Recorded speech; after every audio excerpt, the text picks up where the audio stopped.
Wahoo! Wahoo, wahoo, wahoo! Hello! Lime. It's been a while since Pat's been in chat. Pat's been in chat for a while, Lime. Also, welcome, Pat. And welcome, Mill. Thank you both so much for stopping by. I appreciate it. My rabbit is in the room today. I usually put him in the other room because he causes mischief, but he looked at me very cutely today, so he's here. If you hear skittering in the background, like a little rat, that is my rabbit. If you hear me addressing someone, that will most likely be my rabbit. He is here, and oh my god, Lime. Yeah, my rat dog is here. He's hanging out and probably going to chew on my books. Sorry for canceling like 2 streams last week. And then ending up only streaming 1 day on my channel. I needed to recharge. So, you know, I will be taking it a bit easy this week. I'll see how long my streams go, stuff like that. Oh my god. I hope you can't hear my fucking dog skitter around. Because he is loud. I think I'm going to be distracted today. Maybe. I don't know. It's Monday, the start of a new week, which again, doesn't mean anything to me. Skitter? Did you hear it? He do skitter. He got them little claws. And I don't have a carpet everywhere in my apartment, so he do skitter. And the one place where I do have carpet, he likes to eat the carpet, so... you know. I've been playing a lot of Animal Crossing. I feel like that's basically the only thing I've been playing. Not even a lot. Mostly I've been doing nothing, I think. I've been wasting time and doing stuff, and then like 4 hours later I don't remember what I've been doing. I don't know. I've been in a mood again. But yeah, after like more than a week, I think, or exactly a week maybe. No, more than a week, I think. We are back with 999. We're gonna be trying to get another ending today, maybe, depending on how long it takes. I wanted to pull up a walkthrough for like the scenes that we played through before I started streaming, but then I remembered I wanted to eat, so I ate, and then I was late.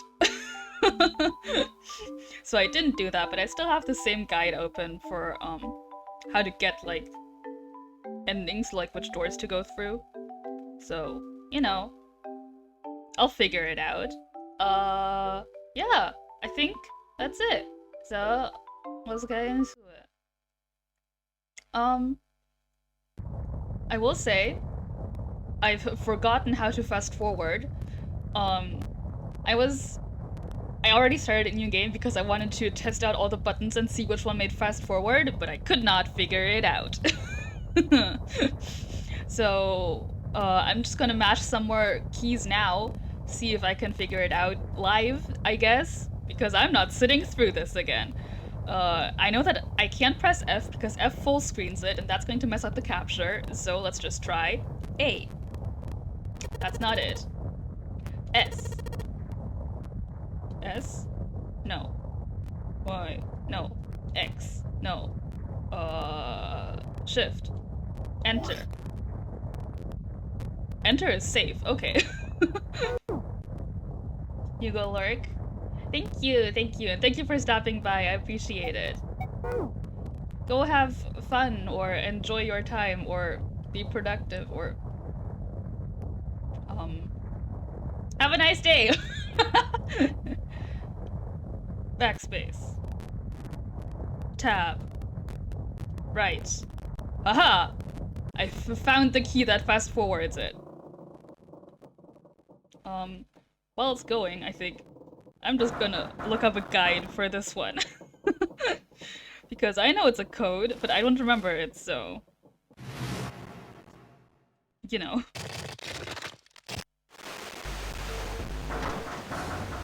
Ah, yes. Junpei figuring out that he's stuck in a sinking ship. What a smart man. 999 walkthrough. Let's see, I know I have to get the keys and stuff, but I want to look up the actual codes, because I don't know that one. And I'm too lazy to think! Okay. Let's see. I need to... Key was in here, I think? Yeah.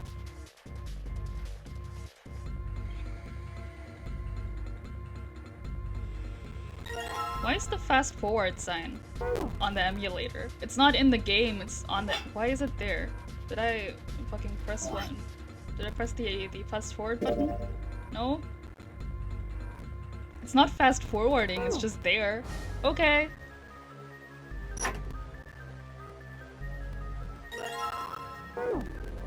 Oh well.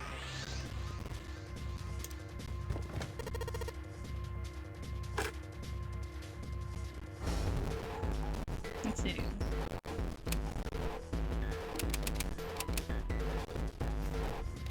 There we go.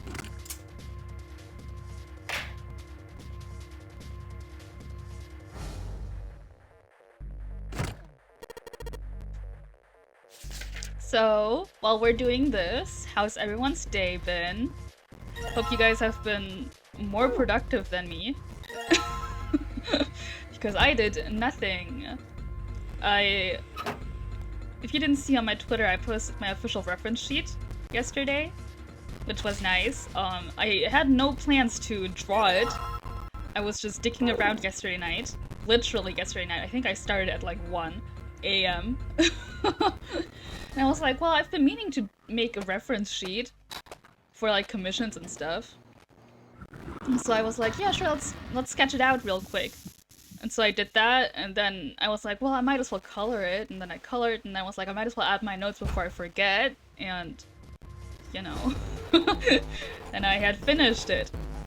You've not been very productive? That's fine. Me neither. Same hat. I hope you've at least had a nice day, eaten some nice food, had some nice drinks. Yeah, same hat! And then today, I realized that I still forgot something on my reference sheet. I forgot my nail polish. So, I guess I'll update that. Or maybe I'll just update that in the file and keep the file around for when I commission people. But I won't update it on Twitter because, I mean, I did just post it. So, you know, we'll see. Did I need the screwdriver for anything? I guess not. I guess Junpei just tosses it after this room because he's a fucking idiot. God,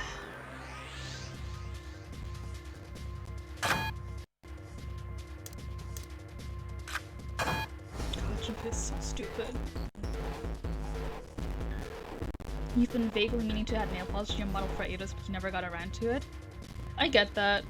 I just like nail polish because I feel like it adds a really nice charm to a character design. I don't know. I did paint my nails today, that's why I remembered. I say paint, but really I just, I found my Posca markers and I was like, I could put that on my nails. And so I did. Anyways, are y'all ready for a wall of text? Because it's coming. So, for this ending, which again is not named, because I'm following the Reddit guide where none of the endings are named because it's 0 spoilers. This one is door 5, door 8, and door 1. I don't remember which ones I've been through, so...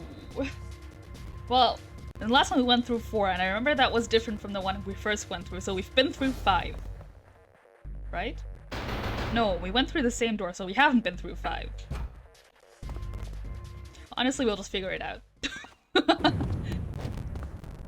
But I think we've been through 8? Right, because we went with Lotus. Because Chromushi wanted the booba.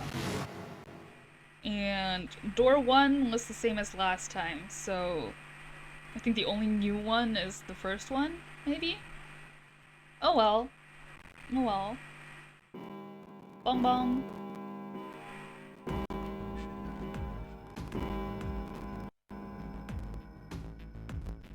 This really is just a wall of text, huh?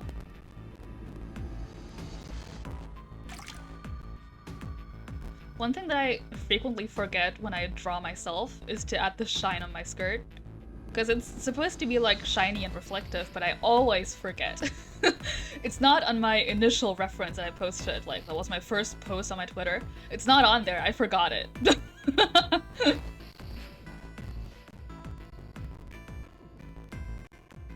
I almost forgot on this reference too, but then when I went to post it, I was like, wait a minute, and then I had to redo it. It happens. Hey, don't knock that over. Hey, hey. Rabbit, boy, don't knock that over. I see you wiggling it. Don't do it. Okay. Sorry, I don't know what kind of energy I'm exhibiting today. I feel like I haven't streamed in forever, which isn't true. I streamed last Thursday. I was thinking about this earlier. Right, if you haven't seen me play this game, our name is Junpei, we're the main character. We're one of 9 people stuck on a ship, and we have to do like Saw-esque puzzles and stuff. And there's this whole thing about doors. If you enter a door, like at least 3 people have to enter a door. Everyone who has to enter the door has to like scan a thing on the other side of the door. If you don't do it, you fucking explode. Which is happening to this guy right now. And we have to escape the boat in 9 hours, or else we fucking drown. Oh. And there's like 6 endings to this. And we're playing through all of them right now, which I think is the intended version to play this game. Also, that guy just died. Yeah, we've done 2 endings so far. One where we, what happened to us? Oh right, we got smacked over the head upon finding a submarine. And the other, I don't know what happened in the other one. A lot of people turned evil. A lot of twists and turns. I couldn't tell you what happened. I think if I tried to summarize it, I would be here for an hour. So, you will have to accept, if you don't know what I'm doing, that, there's a lot of backstory you're missing. I have my theories about what's going on. And I guess we'll find out eventually. I fucking guess, yeah. So in the first ending we got, there was also a submarine, though we didn't, like, get on it because we got bonked over the head before that.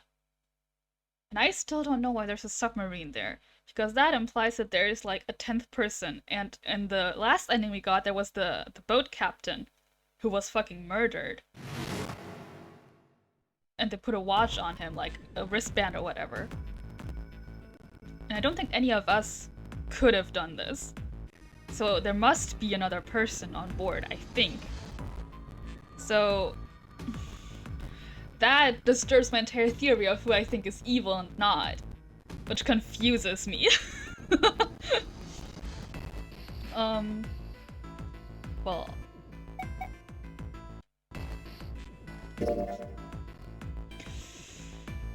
We'll just fucking figure it out. I'm sticking with my theory. Well, everything at this point points to the opposite. I think that it's still only the 9 of us, and some of us are evil. Will you play through the whole game in sequels and watched almost all of my playthrough and you still don't remember what's going on? Yeah, there's a lot going on in this game. And a lot of text explaining it. Anyways, we're going to door 5 for the first time. Hey, wait! Oh god, I haven't done these voices. Junpei's cry echoed across the room. The 4 people walking toward the door stopped and turned back toward him. I want to go through door 5, too. The words were scarce out of his mouth when June spoke up. What? What are you saying, Junpei? If you're going through that door, then I'm going with you. Right, fucking straights. He turned around to look at her. No, you can't. I can't take you with me. Why? Well, you know what's in there, don't you? Are you sure you want to see that? June opened her mouth as if to say something, but instead closed it again and looked at the floor. Junpei felt an ache in his chest at her clear distress, but the choice was not his to make. There was nothing else he could do. Junpei turned away from June, doing his best to silence his turbulent emotions. Please. Please. Let me go into door 5.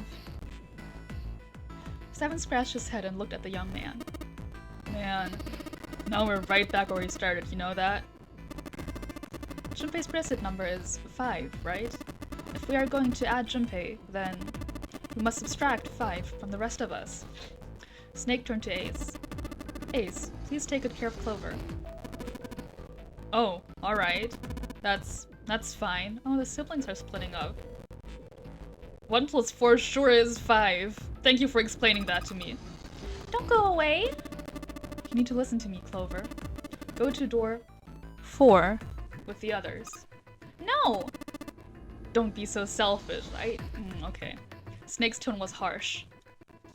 Tears welled up in Clover's eyes. She bit her lip and did her best to fight them off. Aw. Snake's expression softened and he put his arms around Clover. He held her close and whispered into her ear. You'll be fine. Just relax. It looked as though he whispered 2 or 3 more words. Whatever they were, Junpei didn't hear them.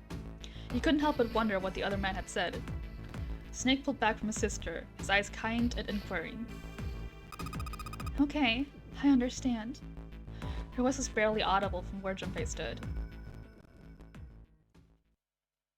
Before long, new teams were assembled. Those going to door 5. 7, Snake, and Junpei. 7 and Snake. Wow!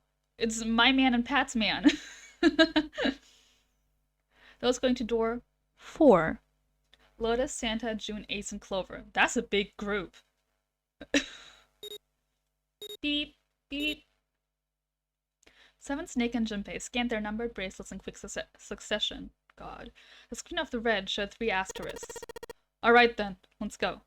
Junpei glanced around one last time, his hand resting on the lever of the red. Okay. Please be careful. Concern was written plainly across her face. Junpei looked her in the eye and gave what he hoped was a reassuring nod. He pulled the lever. Are they gonna dramatically stare at each other this time too? Because they do that when we split up for the other door. With a sharp clack of a lock releasing, the door swung open. Ahead of them, in the small hallway, were the pitiful remains of the 9th man. For a moment, Junpei froze. Try as he might, his eyes would not leave the corpse, and his feet would not leave the floor. 7 too seemed paralyzed. Snake, on the other hand, seemed unconcerned. Well, he can't see. He walked calmly down the bloody hallway and only stopped when he realized his companions were not following. Do you intend to kill me? I assume you hadn't forgotten the door only remains open for 9 seconds, have you? Man, he's so cool. He hadn't even bothered to turn around. His head was, at most, slightly cocked toward one shoulder. Junpei and 7 looked at one another, nodded, and threw themselves through the door. 7's so cool. As they did, a cold tone sounded from the left wrists of all 3 men. Beep, beep, beep. 7 and Junpei looked down at their bracelets. On both of them, and on Snake's, a red skull had flickered to life. I don't know if the skull is alive, but okay. The detonator had begun its countdown. They had scarcely processed this information when... Love that this door is splattered with blood. With a metallic slam, the numbered door behind them swung shut. Unless they could find the device that would deactivate the detonators in their wrists, they would not be leaving the hallway. Hey! Where's the dead? The fear and urgency in 7's face reflected what all 3 of them felt. Junpei spun around, searching desperately for the dead. He found it easily enough. It was on the wall, next to the closed door labeled 5. Found it! Right here! As he yelled, he struck the scanner with his hand. The other 2 scrambled to follow suit. Beep beep, beep beep. As soon as they finished, a Snake threw the lever down. Beep beep. Phew. Well, it looks like it stopped. As he spoke, Junpei wiped the sweat from his forehead with a trembling hand. Goddamn thing's gonna give me a heart attack. A muscle stood out in 7's neck, and the corners of his mouth were twitching. Junpei, are you alright? Are you guys okay? They could hear anxious voices, muffled but distinct, from the other side of the door. Yeah, we're fine. The detonators have been deactivated. They heard relieved sighs, and even through the door, the three men could feel the tension disperse. Alright, we're moving on. Be careful, okay? Okay. Sure thing. They heard footsteps moving away, and before long, they were alone again. Junpei looked around. The hallway hit a dead end, 20 or 30 feet from where they stood. A thick iron wall blocked their way. Try as they might to force it, the wall refused to move. To the left, however, was a wooden door that looked positively inviting by comparison. In the middle of it was a plaque that read, First Class. First class cabin, huh? Well, it seems like it. Let's have a look then, shall we? 3D door animations! Oh yeah! Without hesitation, Snake opened the door and stepped inside. Seven followed closely behind him. Junpei moved to follow them as well, but... He stopped, just short of the threshold, and looked back, not knowing why. I mean, there is a dead body. Lying in the small hallway was a man's body, or at least, what was left of it. He tried hard to avoid looking at the grisly scene, but it just wouldn't leave his mind. What had once been a man's internal organs now looked like so much vomit, as though something had chewed up and spit out the better part of his torso. It was hideous, but worse still, it was cruel. It was hard to believe the thing on the floor had once been human. The black pool of thick blood, the lumps of glistening flesh spread across the floor, the awkward, twisted tangle of shredded intestines. Oh, that's gotta smell so bad. The head wrenched to some grotesque, unnatural position. The man's glasses lay next to his head. The lenses were cracked and the frame bent and distorted.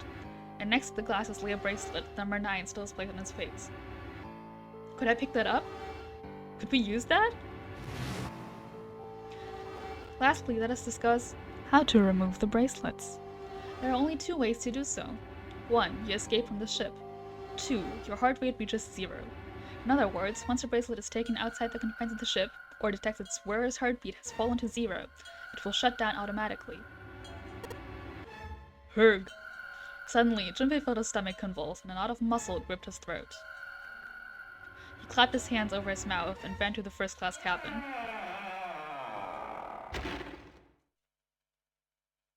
The atmosphere changed immediately. The room was gorgeous, and despite the apparent age of the ship, none the worse for wear.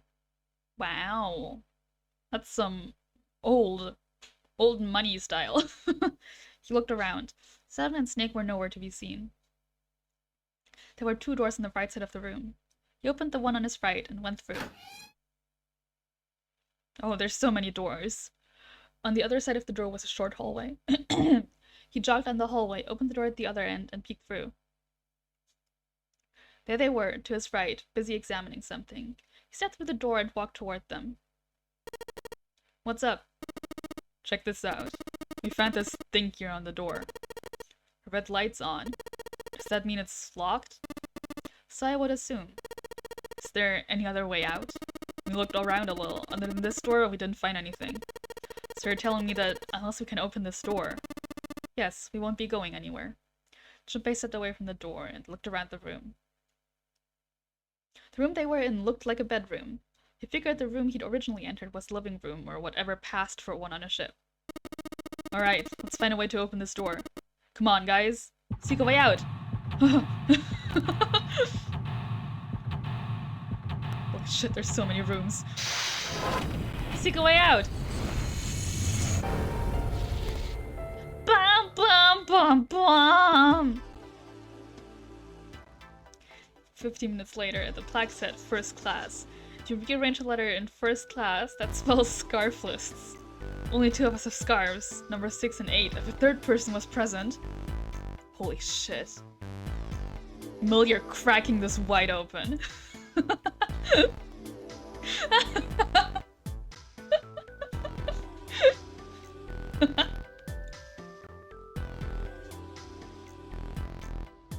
Scarves list.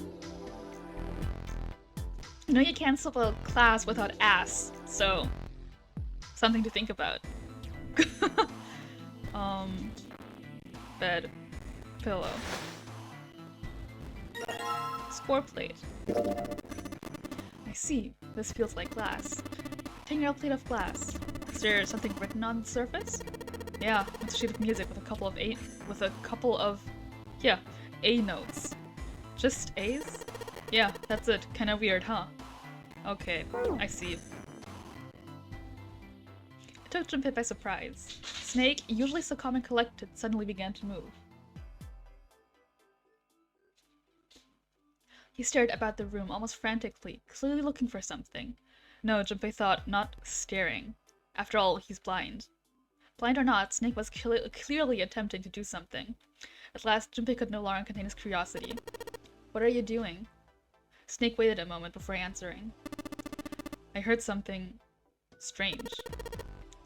Something strange? Ah, well, never mind. It doesn't seem to be anything suspicious. I don't wish to toot my own horn, but my auditory senses are considerably more advanced than those of most humans. I notice even the slightest of noises. Right, are you gonna tell me you can hear a needle drop from a mile away? Ha! No, such a thing would be impossible. However, by listening to the sound of footsteps and breathing, as well as sounds echoing off the environment, I can locate most objects. Oh yeah, that's right. The Clover fell on the big staircase a little while ago. You were at her side immediately. So that was... Yes. I could hear it happening. In fact, I can run quite fast, certainly as fast as you. And should someone attempt to start a fight with me, I'm quite confident that I could defeat them. Wow! Junpei was somewhat taken aback by this revelation. He stared at Snake, skeptical. You don't believe me, do you? Care to give me a try? I must warn you, you'll no doubt regret it. Oh my god? Is he strong? Is he buff? Is he a Chad?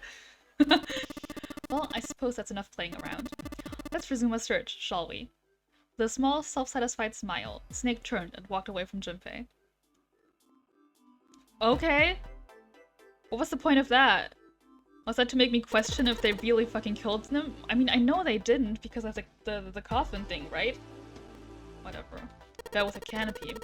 I've seen things like this in movies and stuff, but never in real life. True, you don't see too many these days. I can't see the details obviously, but I imagine it's one of those princess beds Clover is so fond of. Clover wants one of these?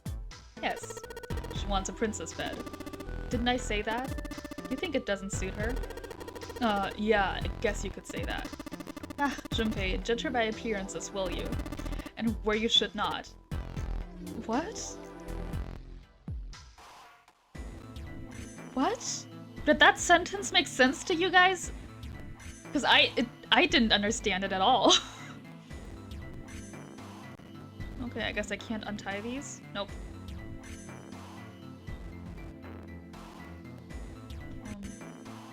A white desk. Feels kinda fancy. Stool. It's a small round chair. Looks like it probably goes to the vanity. Who would have ever thought? No.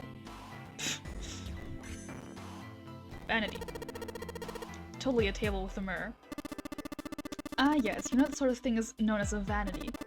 Were you aware of that, Junpei? Of course, vanity also refers to self-love, conceit, and narcissism. As such, you could say that every day when a woman looks into one of these, she is staring at her own conceit and narcissism. Okay.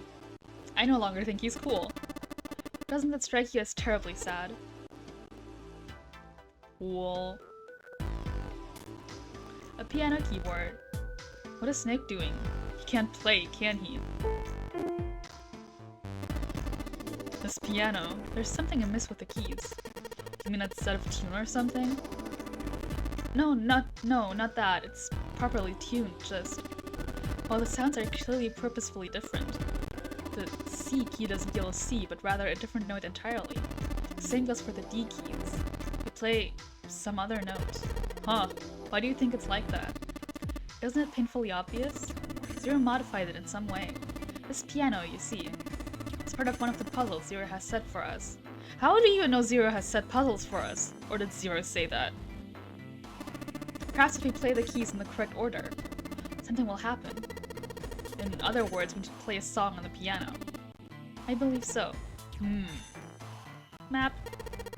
What's this? This isn't a score. Is this a map of the ship? A map? There's a map of the ship here. Yeah. Then I imagine it will prove very helpful. You'd best hold on to it, Junpei. Okay. Thanks.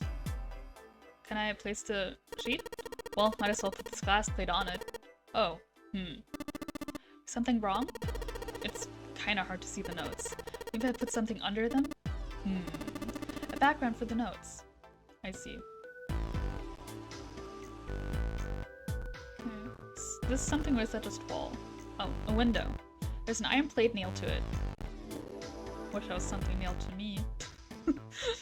Okay, where did we come from? Oh, where am I?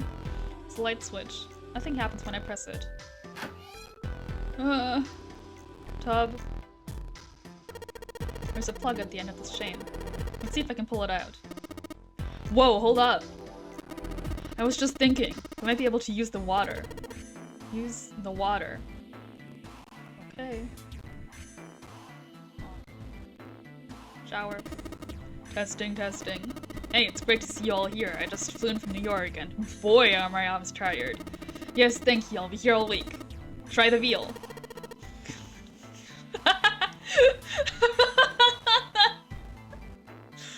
God, that's dumb. I'm gonna kiss you. That's not a mic 7. It's just a shower head. What? What the hell? And there we are in the mirror. What a pair. College kid and a terrifying giant of a man in a beanie. Stuck in a cramped bathroom. With this beast of a man. What did my parents say? Something wrong, Junpei? You look real sad all of a sudden. No, nothing.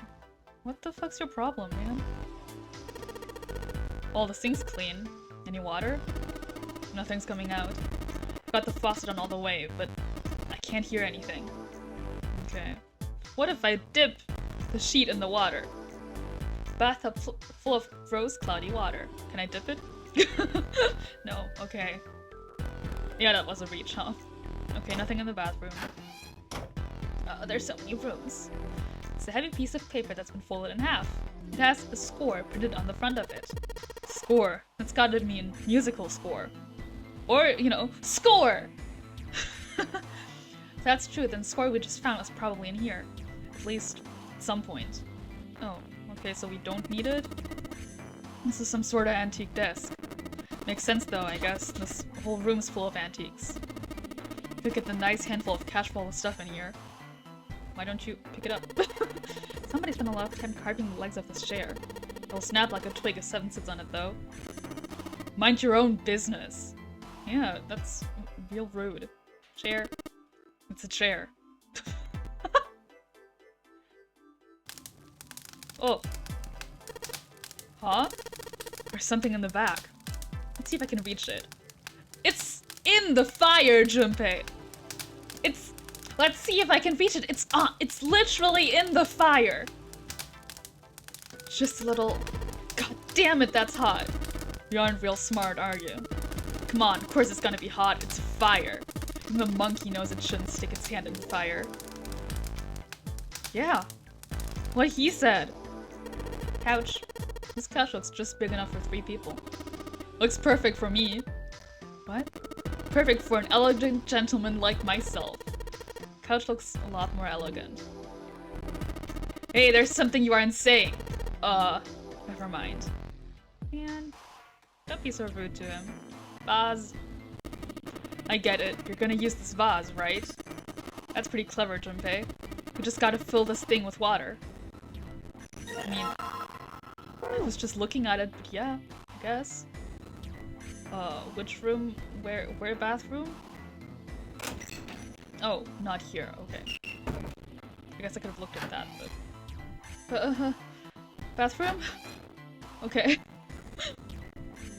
The bathtub's full of gross, cloudy water. Alright. Shouldn't be too hard to fill this vase up. Vase filled with water. Time to take a big sippy! What's in here? Score plate. G. Okay. This is a suitcase made of leather, the color of rich mahogany. Well, shoot. Looks like there's nothing in it. Okay. It's a leather suitcase. Dang, nothing in there. Okay. Cool. Sploosh. Alright, time to put this fire out. About time, buddy, let's do it. Here we go. Sploosh. Good job. Another success. That fire didn't stand a chance. Alright, I'll just pull this out now. Don't want to get burned, so let's pull on the sleeves. Sport plate. Can I combine this? Okay. Never mind. Oh, we've triggered something. As Junpei tucked the plate into his pocket, Seven cried out and stumbled, his balance lost. He threw out a hand and caught the wall in time to steady himself and avoid the floor, but his face was flushed and he looked startled. Hey, Seven, what the hell was that? Are you alright? Yeah, I'm fine. I just felt a little dizzy, that's all. Is he remembering something? Seven rubbed a couple of fingers across his brow and then shook his head as if to clear it. What the hell's wrong with me? First memory loss and I'm getting dizzy for no reason. Memory loss? Oh right, Junpei doesn't know that. Junpei couldn't hide the surprise in his voice. Seven, for his part, seemed unconcerned. Right, guess I haven't told you, have I? Told the rest of them, but that must have been before you showed up. Well, the long and short of it is that I don't remember Jack from before I woke up here. Didn't realize I hadn't told you. Whoa, wait a minute. You're talking about amnesia, right? Yeah, I guess so. Well, why are you an amnesiac? What happened to you? He literally just said he doesn't know anything. If I knew that, I wouldn't really be one, would I? Oh, yeah, I guess that's true. Junpei paused for a moment and stared at Seven. Are you telling the truth? Huh? Well, you look pretty calm for somebody who doesn't remember anything. If you've really got amnesia, shouldn't you be, like, upset or confused or something?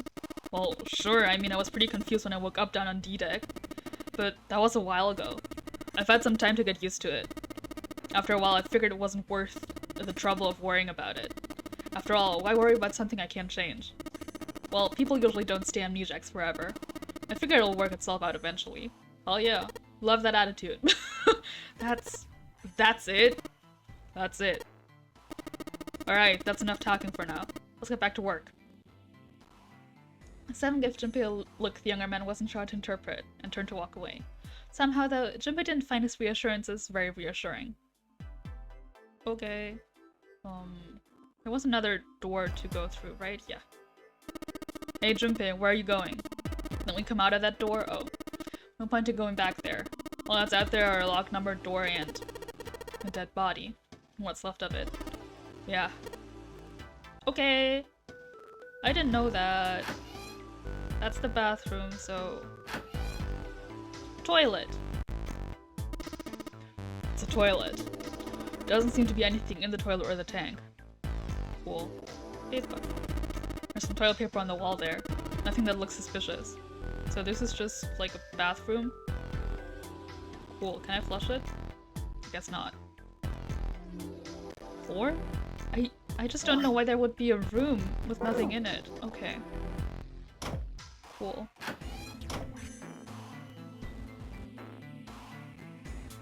Music stand. Might as well put the music I found on it. I'll put the ceramic plate on the bottom, and the glass plates on top. Wait a minute. What's wrong? Well, I put them all on top of each other, but they look odd. It doesn't really look like a song. And in all likelihood, we haven't found them all. We need to find more glass plates. Okay. But I've like looked at everything, right? Oh, right, there's doors here. Fucking hell. Ah. Sport plate. Leather suitcase. There's something inside. I can tell by the weight, and it makes no noise when shaken. Wow, he's so smart. It's a leather suitcase. Unfortunately, there's something inside. Cool. The safe is locked. It's one of those dial locks. It doesn't have a key, and we just need to get the dials in the right place, and it'll open. Did you find anything, Seven? Nope. How about you, Snake?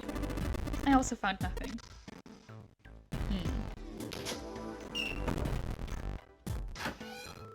Oh. Well then where the fuck do I go? Maybe I have all the plates now? Let's have a look at this. So this is the locking thing. It's flashing red, that's usually not a good sign. Is that a microphone? It looks like a satellite dish. Let me see. Well, judging by the feel of it, I would guess that we are meant to produce some sort of sound. And this device will sense it and unlock. Oh, okay, so we have to play the piano really good. So, I guess the next thing would be figure out the combination for the safe. Since I assume the piano comes last then. Okay.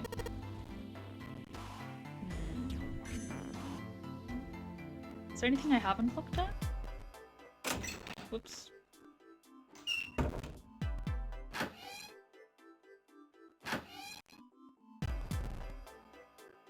Can I pull the plug now?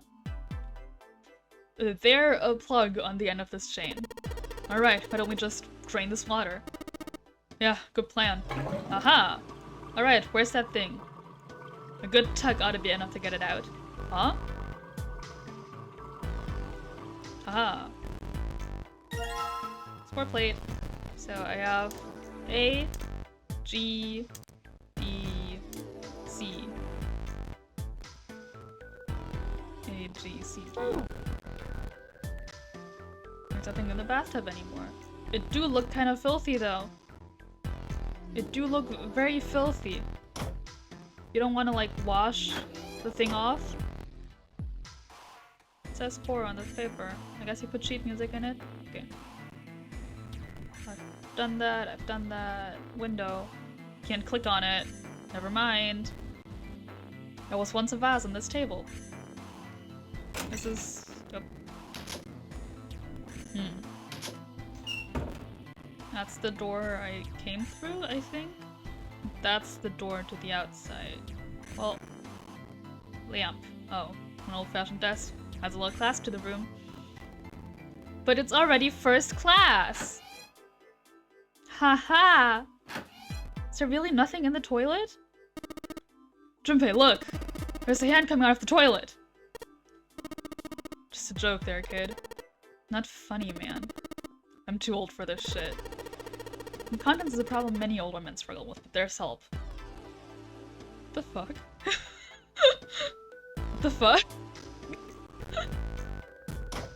Okay, maybe I have all the score now. I guess. Fuck if I know.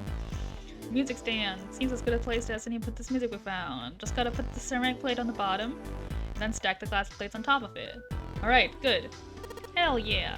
Sweet. Now I can play the music.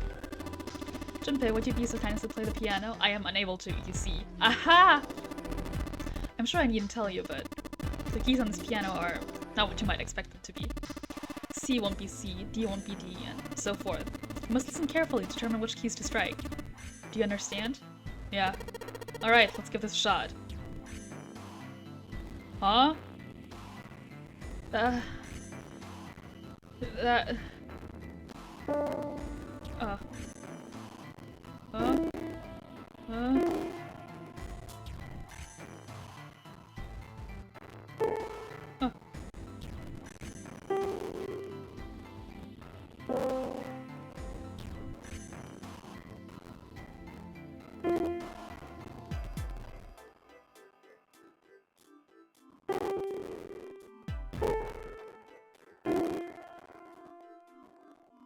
I'm so focused right now.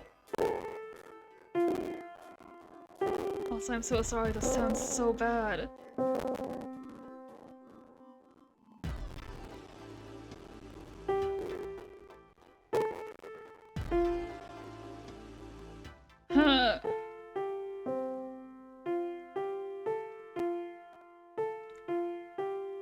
Bum bum bum bum. Bum bum bum bum. Never did solfege? I don't know that word. I never did either. I don't even know what that means. And we're done. Music is not my forte. Wait, what was that noise? Junpei, we did it. Looks like it worked. I heard something unlock over by the exit. Let's go. But what about the safe? Good plan. Stand. Bow. Be seated. That doesn't make sense in a translation. That's what they say in Japanese schools, because that was the fucking school bell they use in Japanese schools. When you say stand, bow, be seated at the start of class. Okay. Well, I guess he hasn't forgotten that. At least Snake thinks it's funny. Ha ha ha. Yes, I suppose that was the classroom bell, wasn't it? I don't imagine that's what Zero was thinking of, however. No, Zero almost certainly meant to suggest Westminster, not middle school. Westminster?!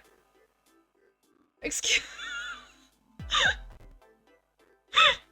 How is that your first thought?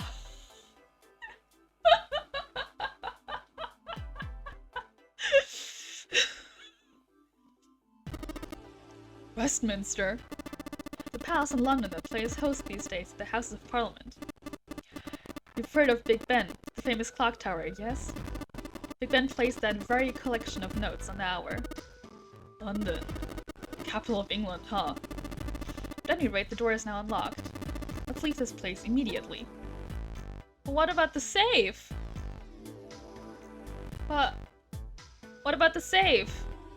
Oh, that door goes to the living room. You don't have any reason to go out there. What about the safe, though? What about the safe? Safe.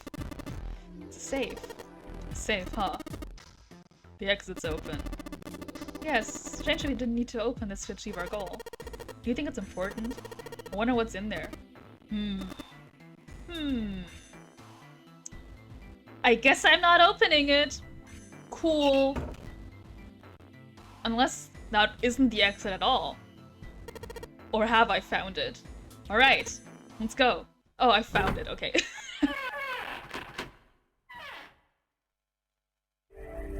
I found it! I don't know what I found. Piano keys? He came out of the door and into a long, straight hallway. He paused for a moment and turned around to look behind him.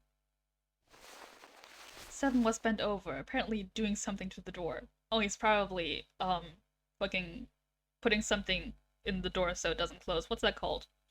Barricading it? No. Blocking it. What's he up to? Junpei had spoken more or less to himself, but apparently Seven had heard him anyway. The larger man stood up and turned to Junpei. I was just putting one of those plates in there. It ought to keep the door from locking again. Now we can come back here anytime we want, right? Ah, why would you want to come back here? Well, there's a locked safe in there. Snake was a reasonable one. Seven thought about it for a moment before he answered. I might like to play a little piano. Piano? Come on, let's get moving. We aren't out of this yet. Without waiting for an answer, Seven started off down the hallway. Snake shrugged, sighed, and quietly followed Seven. That's a lie, Junpei thought to himself. He had difficulty enough believing Seven could play the piano. Come on, don't be rude. But even if he could, the piano they just left was largely useless. The keyboard was completely scrambled. If Seven wanted to come back, it was unlikely he intended to do so in order to play the piano.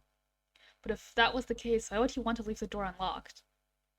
Junpei frowned, took one last look at the door, and then walked away toward his companions. I just think it's smart to leave the door open, like in general. Also, there's a safe in there. I don't see why Seven would have to lie about it, but I still trust Seven with my life. Seven is the best character in this game, and I trust him with my life. If Seven ends up killing me, you know what? I deserved it. After some time in the hallway, they emerged into a larger, more open area. Wow, I've seen this from the other side. A large metal grate, like the door of a jail, divided in half. They shook it for a while, but as I had expected, it did not move. Behind the grate were two elevators. From so far away, however, it was difficult to tell if they were still operating. On the left side of the grate was a door. Unfortunately, however, it was locked and refused to open. Junpei took a moment to examine the left side of the room. Next to the wall was a set of stairs leading downward. Standing guard at the top of the stairway was a large iron gate. Foreboding as it was, the gate seemed to be the sort that could be opened, unlike the metal grate that bisected the room. With luck, Junpei hoped he might be able to get it open. Wow, that's a Venus. The female symbol. He wasn't quite sure what to make of it. Snake, naturally, was somewhat more sure. Ah, the Venus symbol, I imagine. Do you recall a similar symbols near the large central stairway? They reference many of the solar bodies. 9. Sun. Saturn. Earth. So as you can see, that one is likely not the woman's symbol, but a Venus symbol. So I assume. While they had been discussing the symbols, Junpei now realized 7 had slipped away. His absence now felt, Snake and Junpei turned to look for their missing companion. There. 7 had left them to head down the hallway, extending to the right of the stairs. Junpei grabbed Snake to lead him in the right direction, and they both headed off after 7. That's a big door. Oh right, that's a casino. Which we were exposed to with no explanation, but Lotus was there. Before long, the 3 of them stood in front of a door. It was a French door. Huh? French? Does it say bonjour? Bonjour? Je m'appelle door? Junpei tested the door and realized that, unlike so many others that they'd encountered, it was unlocked. Almost as though he was afraid it would suddenly lock itself, Junpei threw the door open. 3-door animation! Hell yeah.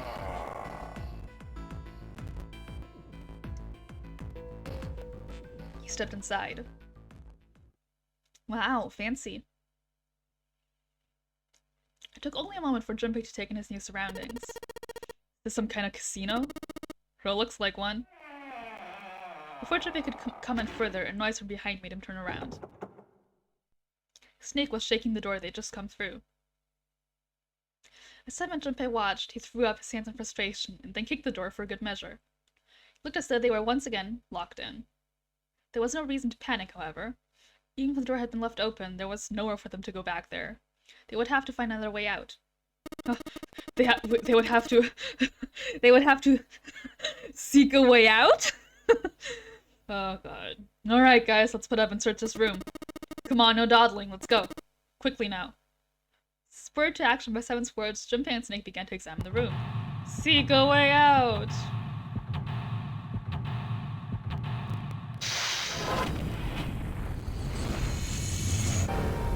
Bum bum! Music's funky though. Table. Card. Card 5. That's 5 of... I don't know my card symbols. This is spade, right? Club is the other black one. Desk. Table, rather. Nothing on the table anymore. Chair. Standard run-of-the-mill chairs. Okay. Other table. Square poker table. There's nothing on it. Chair. It's a chair. Yep, totally a chair. It feels like a chair. Nothing more, nothing less. Okay. Don't put in a chair that I can click and then make dialogue for mocking me that I clicked the chair. Shaking my fucking head. Can't click on that. Bottles. Well, will you look at that? Someone left a bottle of booze here. Don't mind if I do. Glug, glug, glug. Ah! Oh, that hits the spot. Feels like my throat's burning. Damn, he really drank it. We don't even know how long it's been there. Good for him. Mirror. Oh. Junpei, I found this on the counter. Feels like a playing card. Ah. 7 of spades, I think. That's a lot of expensive glasses. Even cheap drinks taste great out of glasses like these. Okay. Card. Playing card. 4. There's a lot of spades in here. There's a lot of glasses on that shelf. Doesn't look like there's anything else back there though. Okay. Okay. Phew. I'll just take the card and go. I'm gonna think about this one for a while. Check out that stained glass. How beautiful. What? Huh? Stained glass is a colored piece of glass placed together in a frame. As I've said many times before, I need only touch it to know. I can at least discern the basic structure. Lamp. Chandeliers hang, chandelier-like, from the ceiling. They sure do. That's the door we came in through? No. Ah. It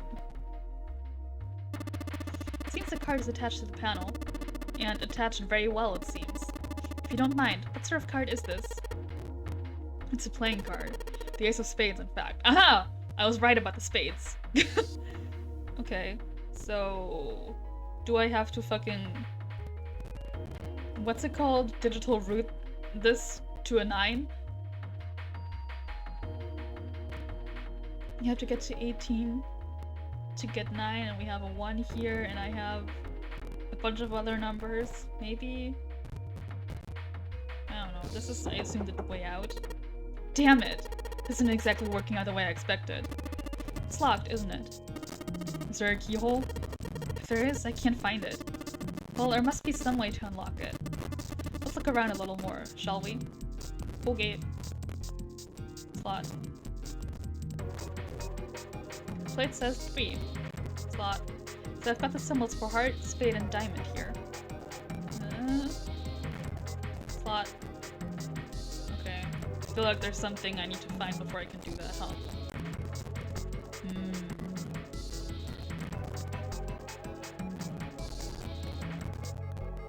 There's a weird looking thing floating in there.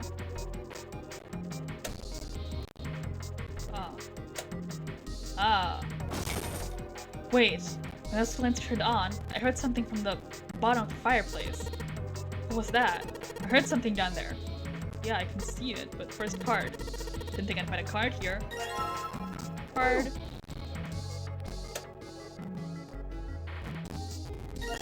Coin bag. There are a whole bunch of coins stuffed into this velour bag. Look at all those coins. Look at all these chickens. Perhaps these coins will allow us to convince the machines to move. I was assuming that, yes. So that was... what? Club? Diamond heart? Yeah. Club, diamond, and heart. What?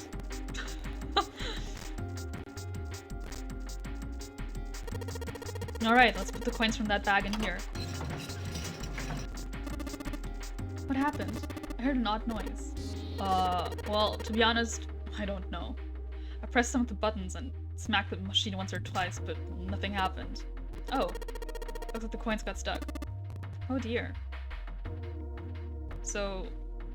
I can't do anything? Coins are stuck in there, but good. This machine won't be working anymore. Okay. Alright, let's drop this coin in the coin slot. Come on, you little bastards, I only need one of you. Oh.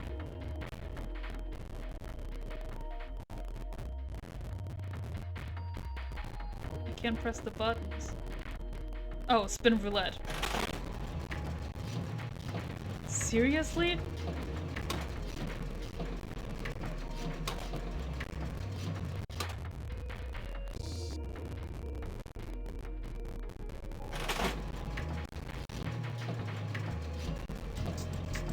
Seriously?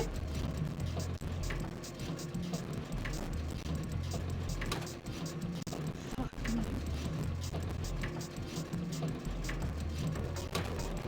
What the fuck? I mean, I guess I got it.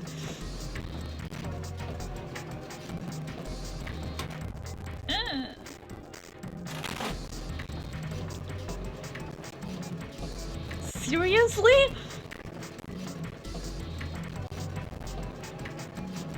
I'm never gonna get this.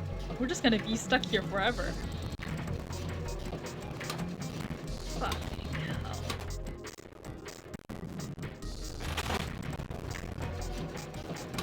How many coins does Junpei have? Does this go on forever? What if I just click them randomly? Is it gonna come up?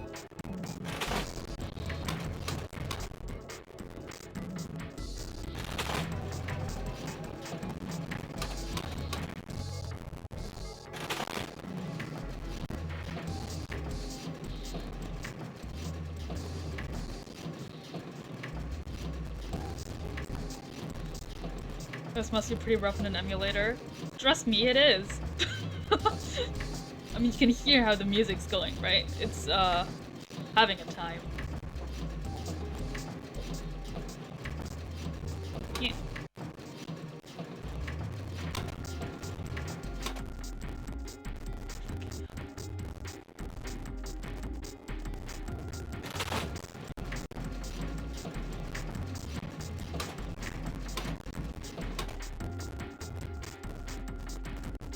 Do I have to do this?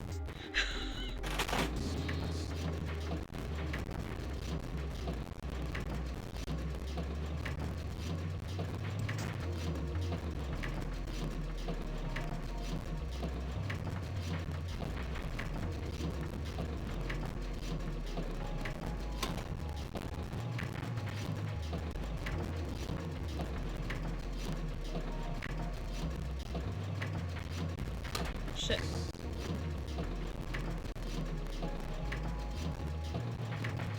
Is this one faster than the others?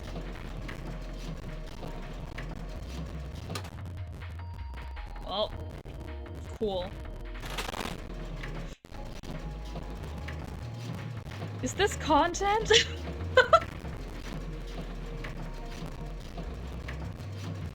It is Club Diamond Heart, right? Oh, you looked at the solution? Do I have to do this?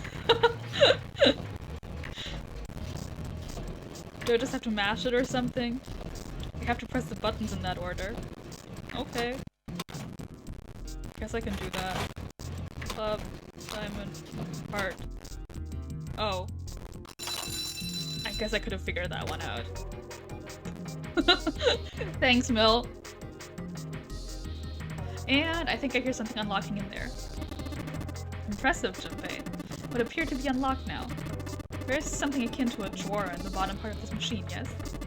That is a pickup drawer for a dividend. Probably the lock for the drawer got unlocked. Please open it if you would. Okay. Card. And key. What is it? Is there something in there? Yeah, playing card. And this key with the Venus symbol on it. Excellent, Junpei. Now you'll be able to open the gate. And we just need to figure out how to get out of this room. Correct. Come on, Junpei, hurry up. And he's off. It was a playing card and a Venus key. Better put the key in my pocket for later. So the card... Okay, is there anything in the other slot machine, or is this also gonna get stuck? It's the coin slot. Oh. Oh, wait. I guess I used up all of my coins. Okay, cool. Well, let's try my theory. Lock. Here's the card slot. Looks like we need to put a playing card in here. Alright, let's give it a shot. A playing card? Oh, then I need an 8? I don't have that. Can I put...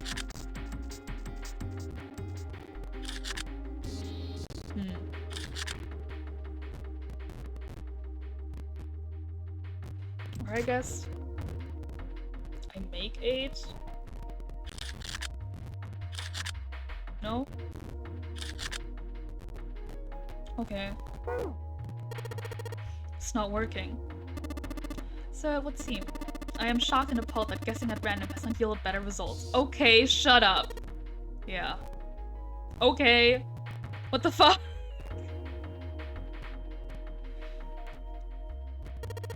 Wow, this place is like super amazing. What's this place for? Probably for playing Baccarat. Looks a little off though. Yeah, look at the middle of the table. There's something mounted on it, see? Wait. There's something mounted on the center of the table. Wait. Suddenly, Seven began to speak.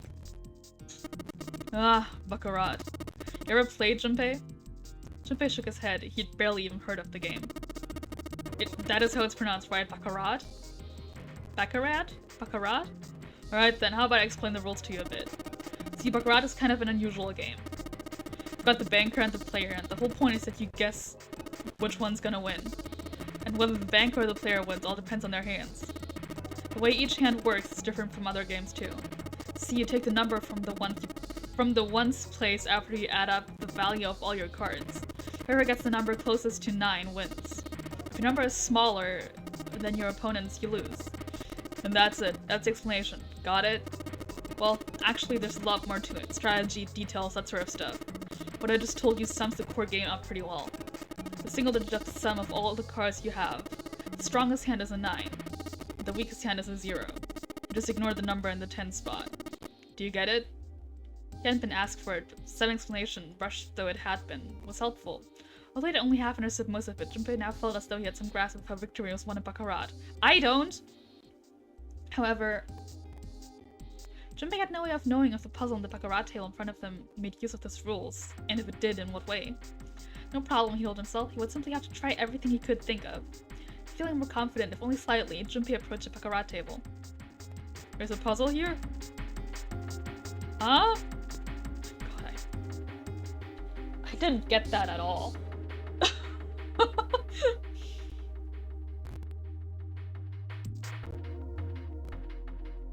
So, I want to form a 9, I guess? With 3 cards, what do I have? I have a 2, 7, 6, 5, 4, 3.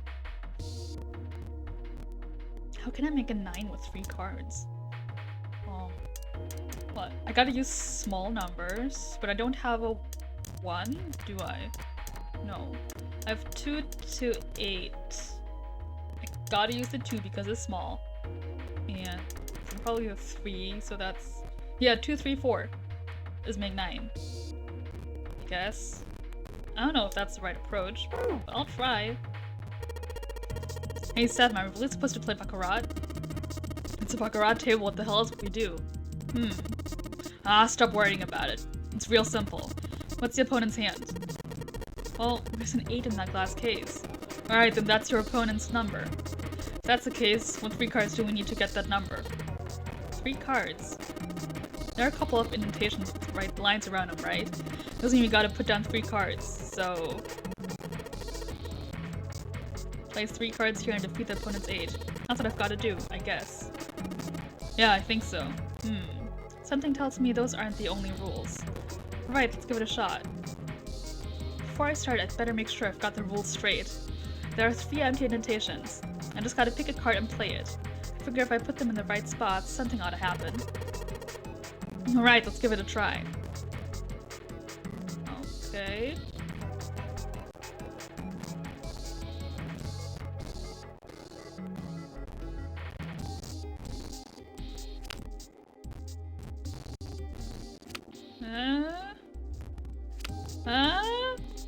Oh hey, I did it! Alright, if I just put down these 3 cards... Yes! Open for me! Open for me? Great! You did it, Junpei. You think it's telling us to take the 8 card? Come on, let's grab it. I'll grab it. Alright, let's take this card. I got it.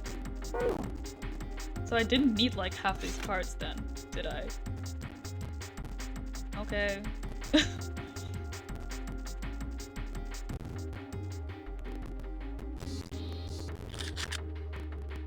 Wow, I did it.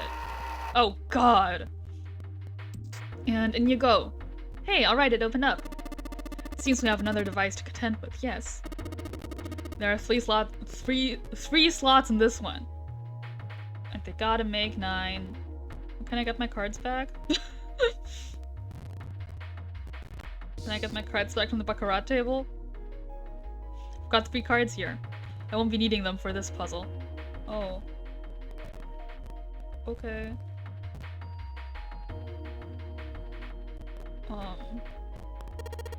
Let's see. 3 slots for cards. There's a 9 right below them. So that probably means we gotta make 9 with 3 cards we put in the slots, right? Just like what we did over at the baccarat table. Alright, let's give it a shot. Well, I have 5, 6, and 7, so I don't know if I can do that. But can I? Since you disregard the number in the 10s, I think? So... meh. Oh, it's a digital root of 9, so I guess maybe that works out like that. Maybe. I mean, I have no other options, so... Alright, so I put all the cards we had left into the slots. What happens now? Is that? Yes, I did hear something from the exit. Excellent work, Junpei. Wonderful.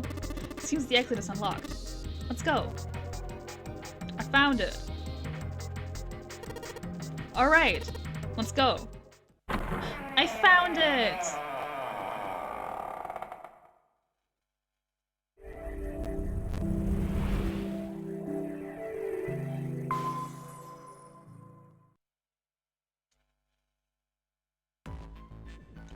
Junpei and his companions ran out of the casino and into a large open room. A room, in fact, that they had been in once before. There was little to surprise them there. They already knew what their next step had to be. The iron gate still stood in place, locked tight, blocking the stairway. Feels like they had a lot of story to get through, and at this point they thought, finally, now we can have non-stop escape room puzzles. Yeah, I mean, that's kind of just this game. In the center of the gate was the keyhole, engraved with the Venus symbol. This time, however, Junpei had the Venus key in his pocket. Wasting no time, he pulled it out and shoved it into the keyhole. He turned it. With a distinctive sound of metal on metal, he felt the lock click open. Alright, let's get this thing open. No problem, let me help with this one. Junpei grabbed the handle on the left side and Seven took the handle on the right. On Junpei's signal, they both pushed, and the gate creaked open. I found it? It sounds as though you have opened it. You should be able to reach C deck now, I imagine. Snake, are you gonna be alright? I mean the stairs. Please, do not do yourself the embarrassment of underestimating me. I would be unlikely to trip, even if I were running backwards. Wow. Good to hear. Let's move. At Seven's words, they leapt onto the stairs and jogged quickly down them. In no time at all, they found themselves on C deck.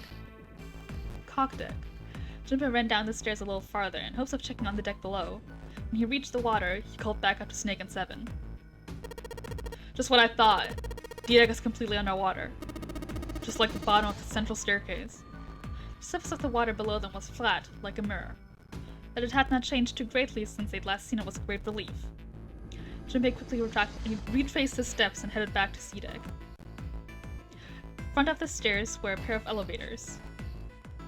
They appeared to be identical to the ones from the upper floor. Between them, attached to the wall, was another card reader. And next to that was another strange symbol. Hey, check it out, it's a symbol for a lotus. What? See, it's got the woman's symbol and then it's got devil's horns, right? Ha ha ha ha ha ha ha ha. Yeah, I see it. No two ways about it. Welcome, Lux! You're here to lurk from work? Thank you for stopping by! Good working! We're playing 999. Solving puzzles and such. Seven puzzled Junpei's hair in what he likely thought to be a friendly manner. Junpei feared his neck might break, even though it was clear Seven had kept his strength in check. Thankfully, Snake interrupted. Man, I want Seven to snap me in half. After Junpei's observation, he'd gone after it to examine. There you are! Claire! Where'd she go? Claire! She must have gone back up the stairs. Wow! Thank you so much, Lux! I appreciate that! Look at you, getting a founder's badge. Thank you, thank you, thank you, thank you. You want me to do anything special? I'll do something special! I don't know, I'll knife it up for you. Yes, thanks. This is my friendly knife. Have fun? Ow, thank you. I got out my fun knife. It's my fun knife. Thank you. Yeah, a friend knife! That's what I bring out when I have friends. Speaking of knives and friends, I had friends over for dinner on Saturday, and when I opened my cutlery drawer to get a knife out, there was a knife that I'd never seen before in my cutlery drawer. I still have it. It's still there. I check it daily because I expect it to just disappear into thin air again, since it appeared out of thin air. Just like, it's like a small fruit knife and it's sharp. YUZU manifests knives in real life. But it's not like I need knives. I have knives. Yeah, mystery knife. It was like, just with my cutlery, with my spoons. Or rather, where I keep my spoons, but both my spoons were in the wash, so in the empty space where I keep my spoons. It was like orderly laid in there. A knife that I didn't buy, that's not mine. we theorized Knife Santa. Or like the Knife Fairy, but I didn't lose a tooth, so... And it wasn't under my pillow, but... I still don't know where that knife came from. It just fucking appeared. I mean, I guess my friends could have just put it there, but they were both busy cooking and eating. So I don't know when they would have time to. Also, what kind of prank is it to just put a knife into my drawer? I have one more knife now. I mean, I've never had to buy cutlery, right? Because the cutlery in my apartment was here when I moved in, and now a knife just fucking appeared. Maybe I have a knife ghost.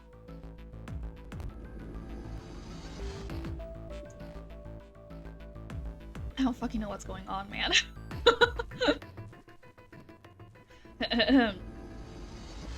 After Junpei's observation, he'd gone over to examine the card reader.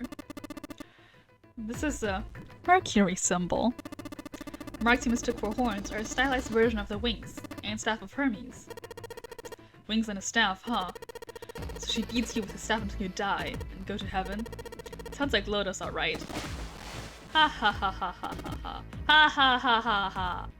Seven shook Junpei's head even more vigorously, and the younger man began to feel as though his brain was being jostled about inside of his skull. Wish that was me. He began to feel rather ill. Unless we can activate this device, I doubt the elevator will function. In other words, we gotta find a keycard with the Mercury symbol on it. So I would assume. I decided to leave the elevators alone for the time being and headed back to the stairs. To the left was another hallway. There were a great many doors lining both sides of the hallway. They seemed to stretch on forever, and all three men suddenly felt very small. Ah shit, we're not gonna have enough time to check all of these, are we? Maybe we can come back here later. Let's check out the other side. They turned around and went back the way they'd come. To the right of the stairs, another hallway stretched out, reaching deep into the bowels of the ship. After a few moments of moving briskly down the hallway, they emerged into an area roughly the same size and shape as the one at the top of the stairs. On the left side of the room were 4 French doors. I still don't know what makes doors French. What's a French door? Is it just a double door? I don't get it. Junpei nodded. Oh, well. Well, let's open him up. Junpei nodded and grabbed the one closest to him. This is the medical room. He gave it a small tug and felt it move. It was unlocked. Thrilled to find another unlocked door, he threw it open. 3D door animations. Wowie! Junpei didn't know what to make of what he saw. Those are beds. It's the medical room. I can't skip this text because we're here with a new group of people, but I've seen this! He simply stood, unable to speak. Seven's eyes opened wide and his mouth gaped. After a few long moments, Seven at last managed to speak. Hey, what is this place? A massive room stretched out in front of them, more a cavern than a room. Its vastness was oppressive, and it bore down on Seven and Junpei. Apparently, French doors are ones which are mostly glass panels. Then these aren't French doors! They're just plain wooden! What the hell? It was not empty, however. The entire room was filled with lines upon lines of beds. They were simple things, little more than pipe and thin mattresses. Is this a hospital? He had at last been able to put a name to the harsh scent that pervaded the room. The glass was made in France, but there was no glass in the door. It was just wood. Also, even if it was, how would Junpei be able to tell the glass was made in France just from looking at it? The wood was made in France? How would he know that? Does the wood say je m'appelle wood? Does the wood say oui, oui, bonjour, baguette, croissant, Eiffel Tower?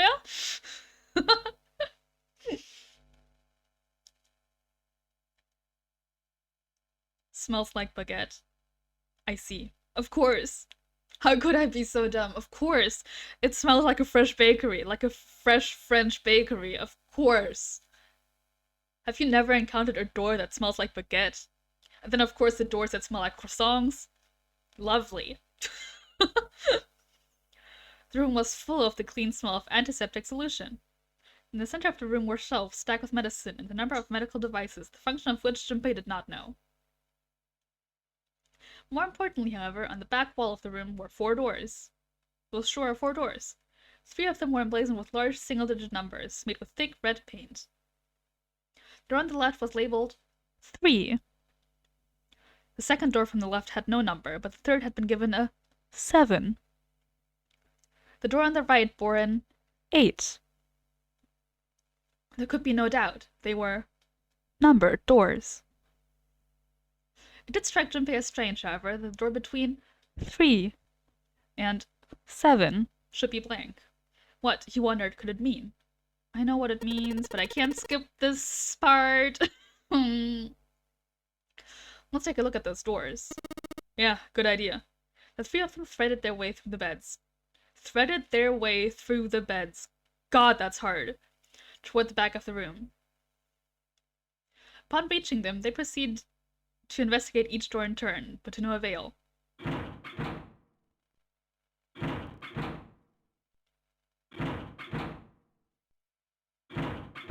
I think you mean nombre. They're French doors, remember? God damn it. I don't know French. I literally don't. I didn't take French in class. In school, I had Spanish. I don't know that either. Yep, locked, just like I thought. Naturally. After all, there are rules to the nonary game, and to allow these doors to open easily would violate those rules. Also, these weren't the French doors. The French doors were the doors we came in through. Get your facts right. You also had Spanish and don't know it anyways. I can say, like, Vamos a la playa, and, that's basically it. Unless we can authenticate ourselves with the red, the numbered doors will... Whoa, check this out. Suddenly, Seven spoke up, interrupting Snake. Look at the red. There's nothing on it. Huh? Don't you remember the red back at the main staircase? There wasn't anyone in it. It said, vacant, on the little screen, remember? Oh yeah, you're right. This one.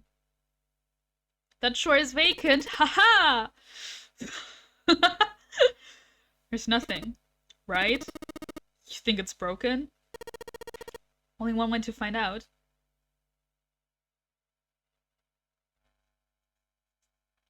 Junpei and those put their hand on the panel, but nothing happened. The red refused to change. They tried pulling the lever, and still nothing.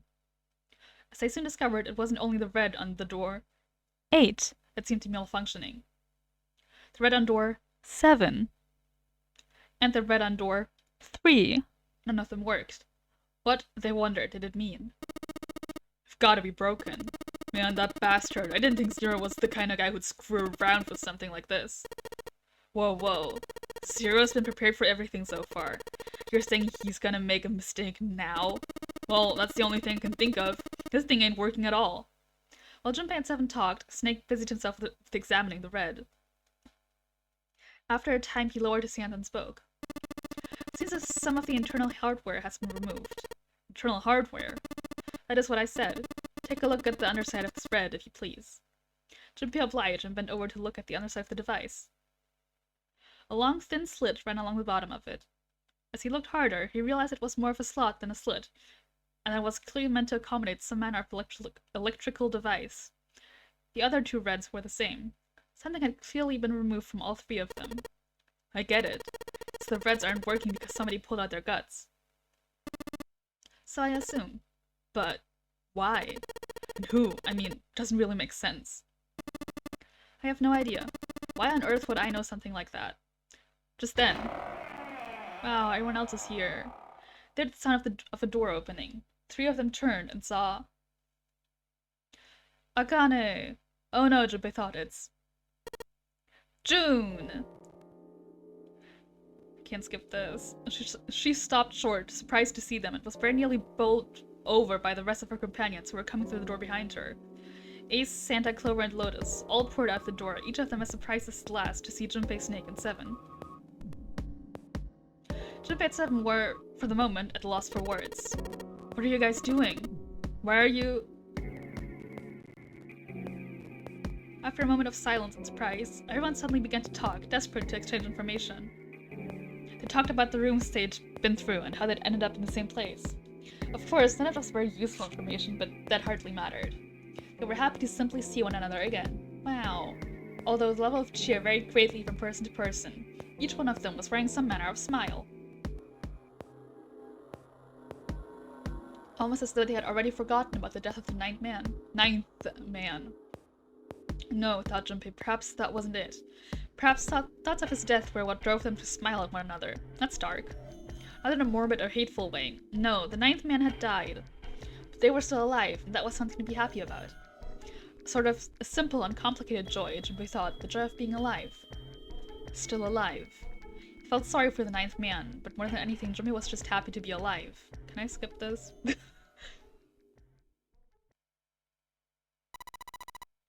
This is bad, though. If the red isn't working, we can't keep going. I can't skip, but this is the same! God damn it. What about that big hallway? Maybe there's somewhere in there we might be able to go. No, there's nothing there. 5 of us had a quick look. There were a great many rooms, although none of them appeared to have held patients for quite some time. Patients? You mean all those doors are for hospital rooms? Yes. Apparently they have a number of individual rooms in addition to this large central room. There was a door down at the end of the hallway too, but it was locked. It had one of those solar system marks things on it. It was the Jupiter symbol. Jupiter. I wonder what it means. Confusion seemed to be the consensus. That reminds me, what's the deal with this big room anyway? What is this thing? Is this some kind of huge passenger ship? No one, not even Snake, appeared ready to offer an answer until Seven unexpectedly spoke up. But it's a hospital ship. In fact, it's probably the Gigantic. The Gigantic? Junpei looked at Seven, shocked, both by his knowledge and the apparent identity of the prison. He was not the only one. I've read this before. Let me skip it. What's a Gigantic? Seven nodded to Lotus and began to speak. The Gigantic. He explained that she had been a sister ship to the Titanic, built in the early 20th century. The Titanic had 2 sister ships, who were identical to one another in nearly every aspect. The Gigantic was said to be one of them. She was initially intended to be a passenger liner like the Titanic, but soon after the ship was launched, the First World War began and she was pressed into duty by the British Navy as a hospital ship.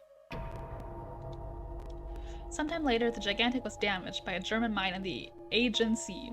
She managed to run aground after the incident and consequently was not sunk. What then happened to the Gigantic after her fateful encounter in the Aegean Sea? One theory ran that a man named Lord Gordain purchased her. Lord Gordain, it seemed, had been one of the few survivors of the Titanic tragedy, and that trauma had turned him into an obsessive collector of all things related to the Titanic. As his obsession deepened, he began to desire the Titanic itself. Weird.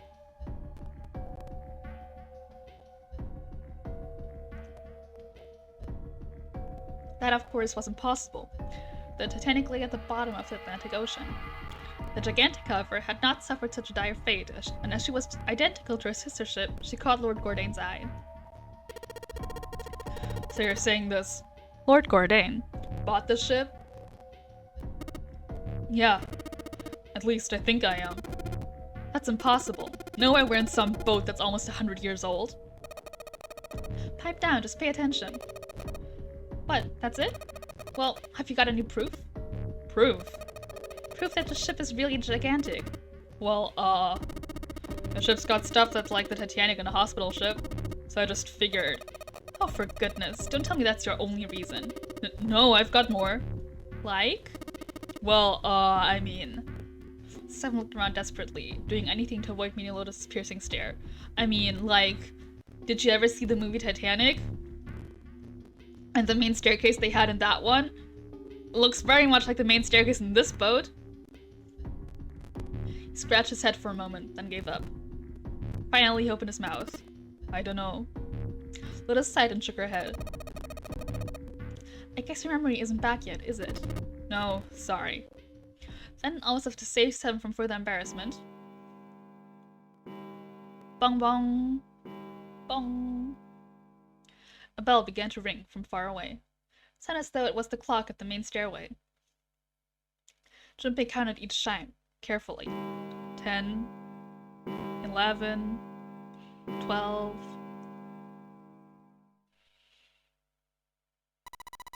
It's midnight. Then we've still got 6 hours left, right? It just kept moving. Gotta find that heart where the reds are missing. That's all well and good, but where are we going to look? Well, we've already searched the big patient room. They had been examining the room as they talked. But we haven't found anything. Right. Well, there's only one thing left to do. Just one? Well, not just one. But wait a minute! Are you telling me we have to search all of these rooms? Well, you already checked some of them out before you came here, right? We each checked a single room, so 5 rooms in total. Alright, then that's 5 rooms we don't have to search. If we split up, it won't be that bad. If each of us can do 6 rooms apiece, we'll have the other 48 rooms cleared in no time. There are 48 rooms? Lotus did not seem excited by the prospect. 7 fidgeted nervously before responding. Maybe? After some discussion, the 8 of them decided what rooms to begin with and in what order they would go. Jimmy was chosen to search the rooms on the starboard side, moving from fore to aft. They also determined when they would return to report their findings, the next time the clock sounded the time. When it did, they would meet back in the large central room full of beds. Can I skip? If during their search any of them were to locate the missing components, they were to yell for the others. If the strategy failed, they returned to discuss their options later. The details decided, they left to begin searching. Out into the hallway they went, each to the rooms they'd been assigned. However... Can I skip? Please. Bong bong. Oh, thank God.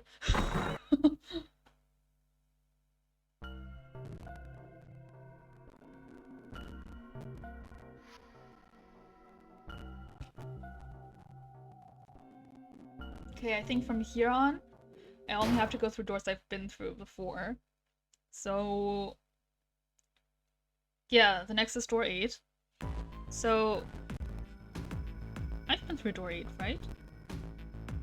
Oh, we're looking for Snake? Right, let's go back here. What was I saying? I'll skip through the dialogue for now, and once we're in door 8, I'm gonna take a short break. Just to get some more water, and I'll also look up a walkthrough so we can get through the next doors pretty fast.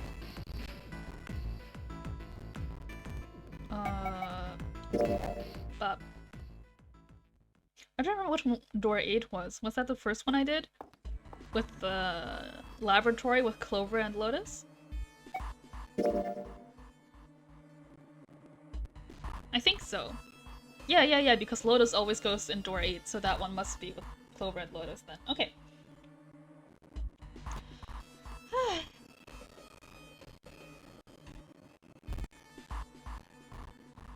Oh right, this is where Ace sacrifices himself. Christ.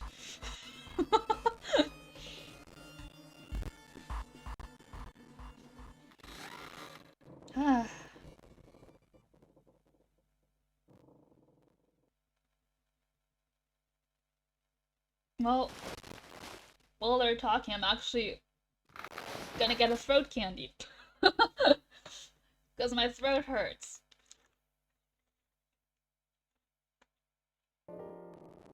Yeah. These are honey and...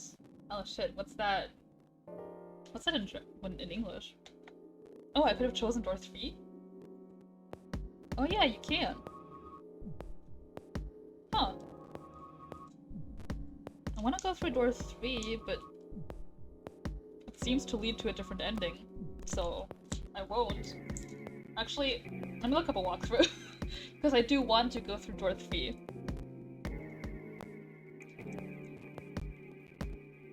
There's a candy in my mouth now, so I'm gonna be talking like this for a second. Because in this Reddit post, the only way you use door 3 is to get to the submarine ending, which we already got, but we didn't go through door 3 that time, so... I'm gonna look it up real quick to see if I can go through door 3 on any other ending, because I really want to. Endings.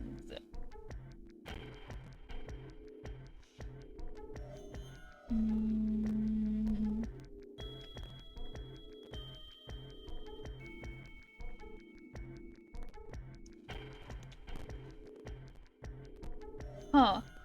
So, door 3 is... You can only get the submarine ending if you take door 3. Well, that sucks. You can only have one save file, so either way I'd have to play through one door to get to here. But I want to know what's behind door 3! Maybe I'll play that on my own time. Anyways, we want door 8. Because that's what this guide says.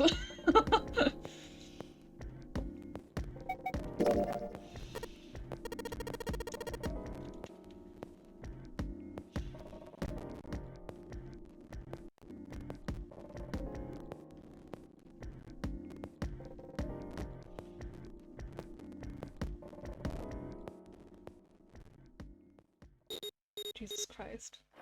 Are you guys ready to see the straights being dramatic again?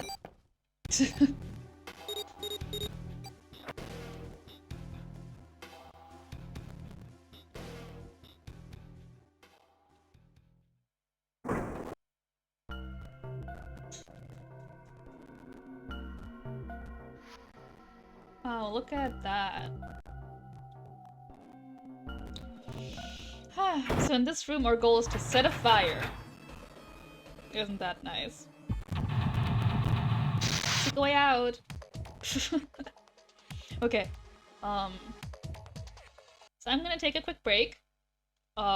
Finish eating my throat candy so you guys don't have to listen to me talk with throat candy in my mouth. Get a water refill and look up a walkthrough and I'll be right back.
back.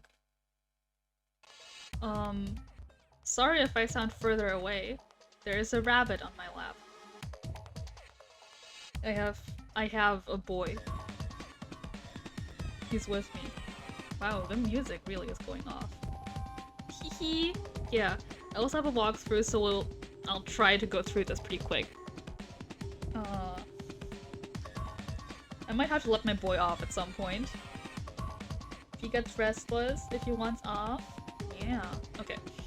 So, get the ethanol from the unlocked green lockers to the left of the computer. Oh, okay. How about... I'm not gonna be reading this dialogue. Power cable from on top of the computer equipment next to the large computer console. Where? Power cable? This? Power cable? On top of the computer equipment next to the large computer console. Oh, this. Power cable. Look through the large window and tap the table to the right of the mannequin until Clover says that she can't erase the marker.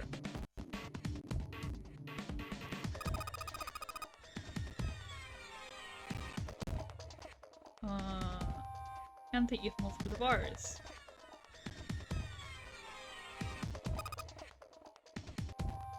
Oh, ethanol, right.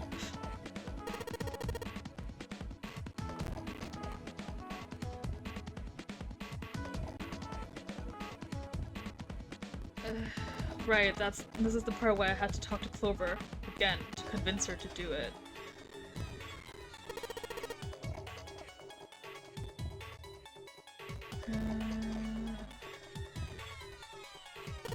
Whoops. No, that's not what I wanted.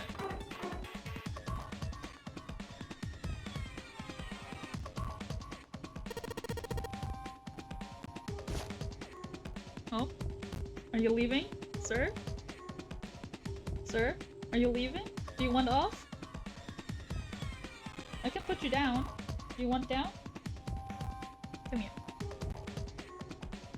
Blech.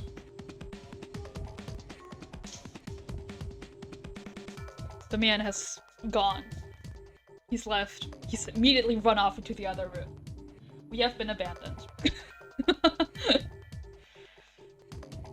Ah, I also pulled a muscle while I was setting him down. Fuck! Good job. Anyways. Did I just click on that? I don't remember. Let's do it again. Ha!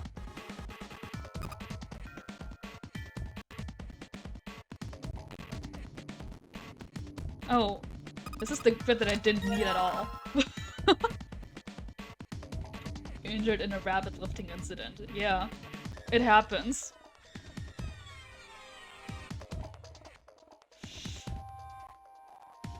He's a hefty boy. He's a big rabbit, to be fair. Oh, I have the scribblings? Oh.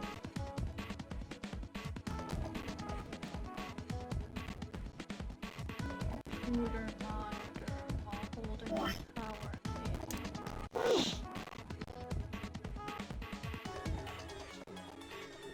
Oh, he's on the couch. He's back. Jesus Christ. Huh? Oh, I need the prong.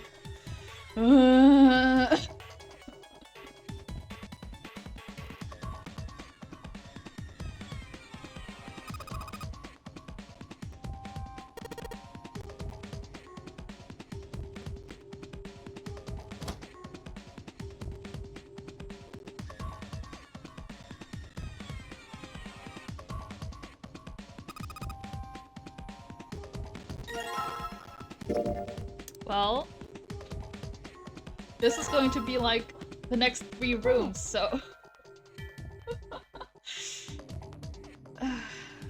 It wasn't that fun. Do you want to hear more about my boy? Because he's going crazy right now. He's having his zoomies. He's having his rabid zoomies. I don't know if you can hear him, but he's skittering around like crazy. Ah, yes. The image where Lotus's fucking boobs are just out there. Oh, new dialogue? Okay. You sadly can't hear him? Aw.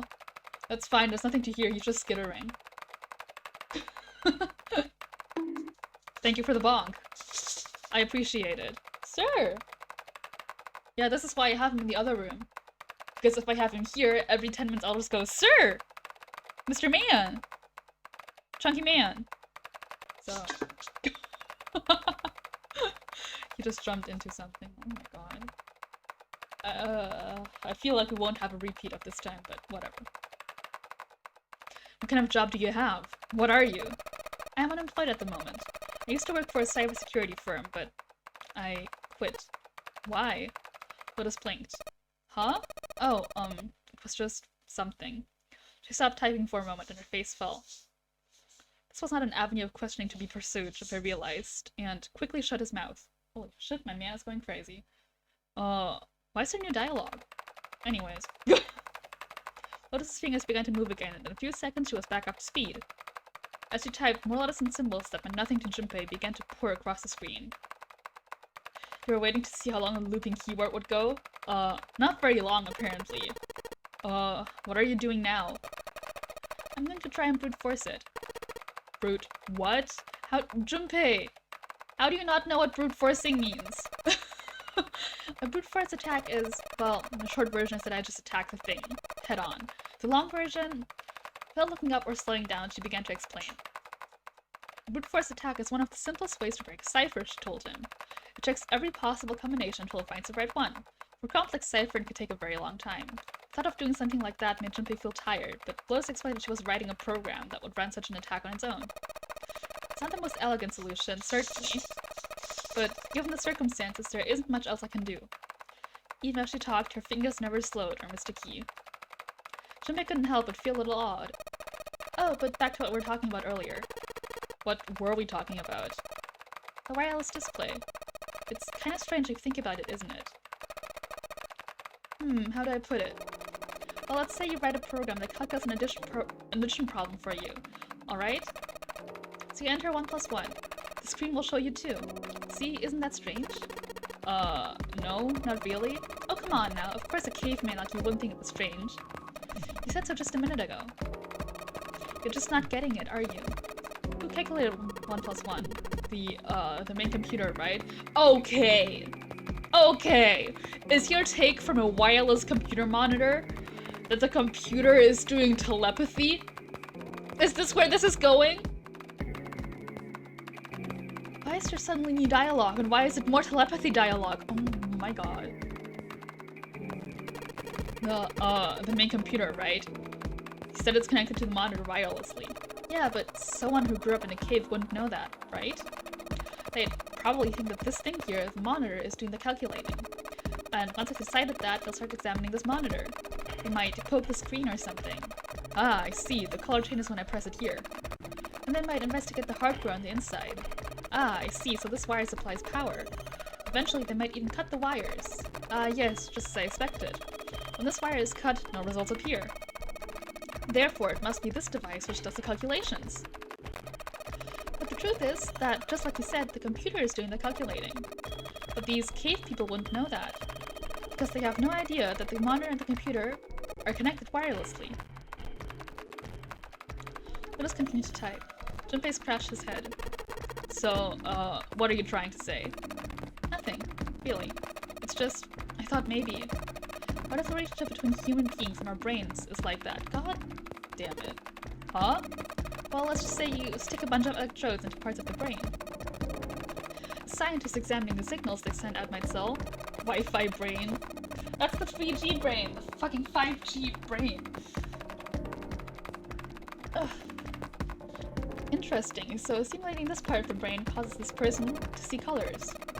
That must mean this neuron cluster controls that function.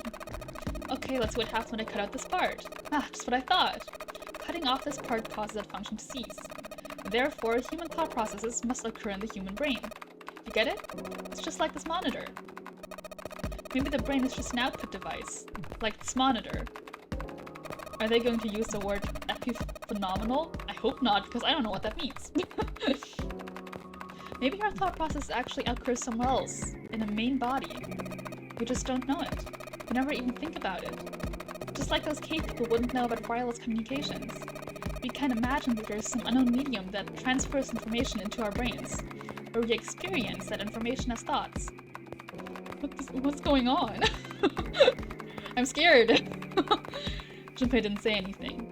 Not so much because he had no retort. No, her argument just seemed silly, and was a little surprised to be hearing something like it from someone like her. The brain just an output device? Human thought actually occurs somewhere else? Did Lotus really think that? He wondered. It was a little creepy, Junpei thought. It sounded altogether too much like a bizarre cultish religion. Maybe that's the cause of Seven's amnesia. Oblivious to Junpei's increasing discomfort, Lotus continued. If memory is actually stored somewhere else in some sort of main body, somewhere, maybe he hasn't forgotten anything at all. He's just having a difficult time accessing his memories because the monitor, his brain, has been damaged. Hello? Mom, can you pick me up? I suppose that would explain aphasias and blindsight too. Perhaps they actually can speak, or see. The monitor just isn't functioning properly. I guess people with prosopagnosia, excuse me? Could be suffering from the same thing. Wait a minute. What?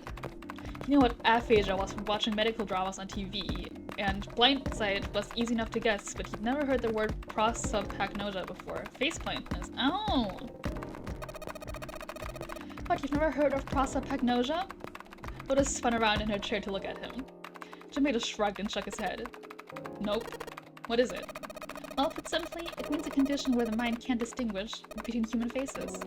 In other words, my face would look the same as Clover's, or even yours. So they can't remember faces, which is how most people recognize each other. That means that people with prosopagnosia have trouble recognizing even people they're close to.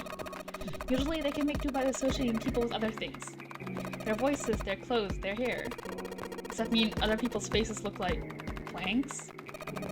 No, I don't think so. You've seen monkeys, like in a zoo, right? To you and me, all the monkey faces look the same. Even though they've obviously got faces. It's almost impossible for a human to distinguish between them.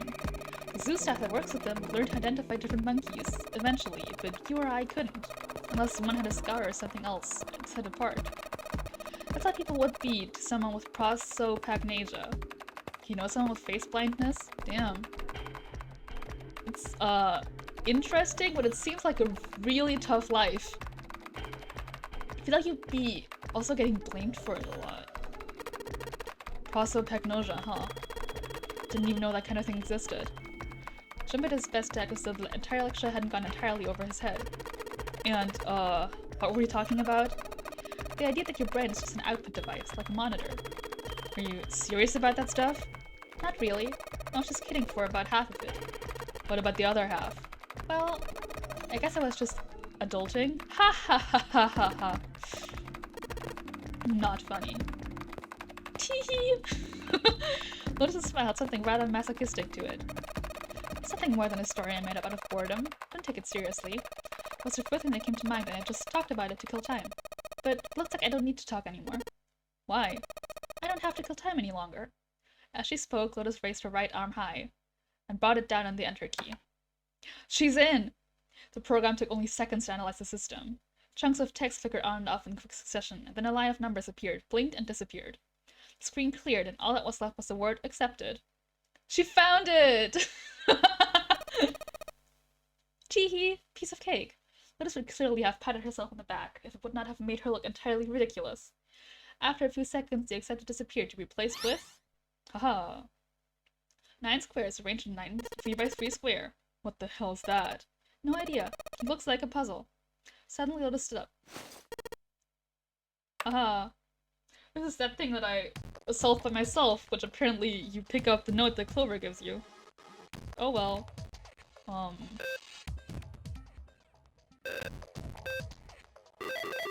There we go.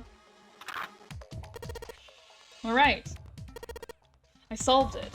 I'm trying to put my phone somewhere since I have the walkthrough on there.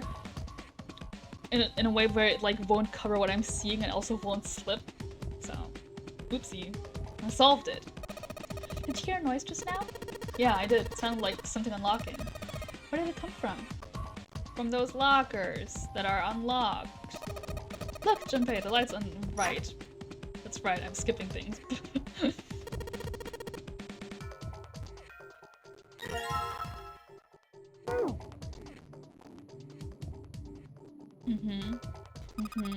Oh, right, we're talking about new dialogue? God damn it!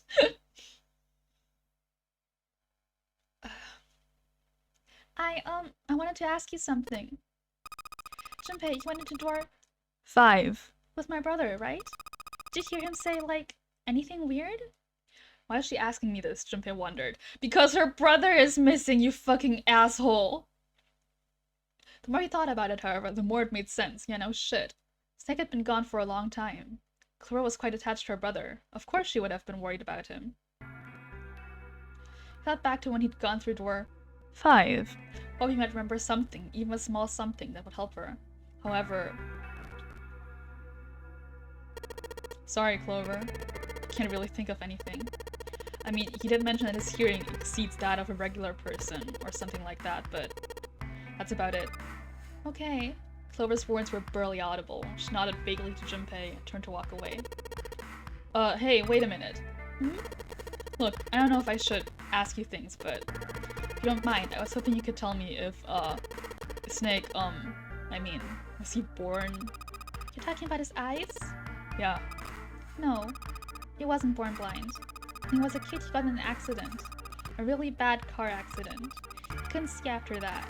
And his arm. His arm? Yeah. My brother's left arm is, it's not like a normal person's arm. It's fake. It's not a real arm. Just say it's a prosthetic. The accident hurt him really bad. To save him, they had to cut off his arm. Is that all you wanted to ask me? Talking about her brother had clearly taken a great deal out of Clover. Junpei nodded. Look, I'm sorry for making you talk about all that painful stuff. Clover only shook her head and walked off down the stairs. Well, that conversation went different last time. Music's banging though.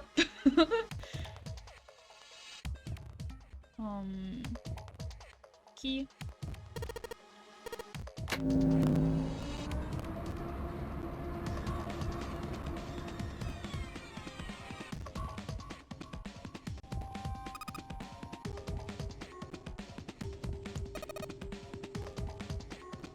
Fire!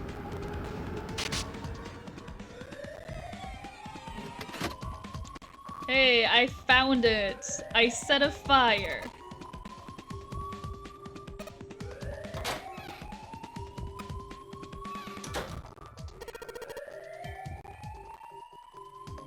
Yay!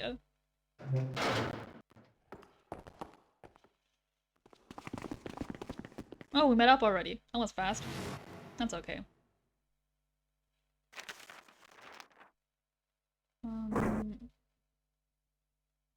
Next, I have to go through door 1. Yeah. The key. The key? 7 smiled. Ain't that what I just said? I'm talking about the Jupiter key. We found it in the operating room. Here. 7 tossed something small and metallic toward Junpei. He caught it and found that the object was a key. Haven't I seen this before? On it, someone had engraved a symbol very similar to a 4. He looked over at June, who nodded back. It had to be the Jupiter symbol. I'm gonna let you hold on to that, alright? Yeah, got it. Well, I've got something for you too, then. Here, it's the Saturn keycard. Found it in the kitchen. I might lose it. It's probably better if you hold on to it. That way, it won't be my fault if it gets lost. With that, she pressed it into Junpei's hand. He felt slightly less than honored. As a group, they now had 3 keys that had not been used. The Earth key, which had been found in the laboratory. The Jupiter key, which 7 had just handed to Junpei. The Saturn keycard, which Lotus had just handed to Junpei. Skip, skip, skip, skip, skip. Oh, right, there's a lot of dialogue now because we get to see Snake's dead body again. Ah, beep, beep, beep, beep, beep.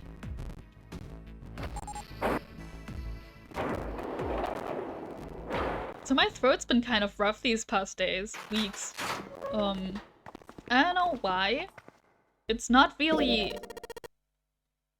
like I'm straining it a lot. Even if I'm streaming, it's not like I'm just talking for the most part, and it's not like longer than I usually talk for. So I don't really know what's up with my throat, but that's also one of the reasons I'm doing one less stream than usual this week. I guess maybe I just need to drink more or something. Or maybe I've got a cold. It's possible. It do be getting cold. I've been eating throat candy like crazy. But that only helps momentarily for the most part, so I guess I'm doing something wrong. I like streaming too much to cut down on it even more, and I feel like even if I did take a break for a bit to like heal my throat or whatever, if I go back to streaming regularly, you know, it would still fuck up my throat. You're on an unplanned hiatus because you're easily distracted? Oh, I get that.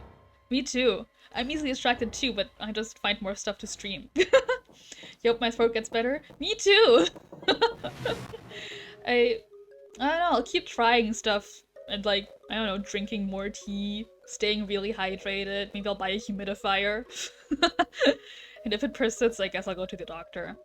I don't know. I mean, if I have a cold, it's a very interesting cold considering it just affects my throat.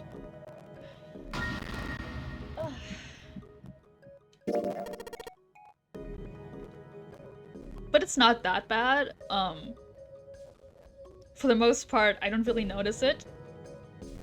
Unless, I notice it in the morning, because then it's like, oh god, it's so dry, I gotta drink something. Then it's fine, and, for like the first 2 hours of streaming, it's pretty normal.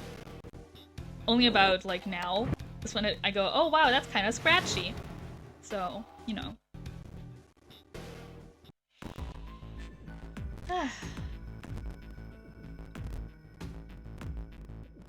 Streamer problems.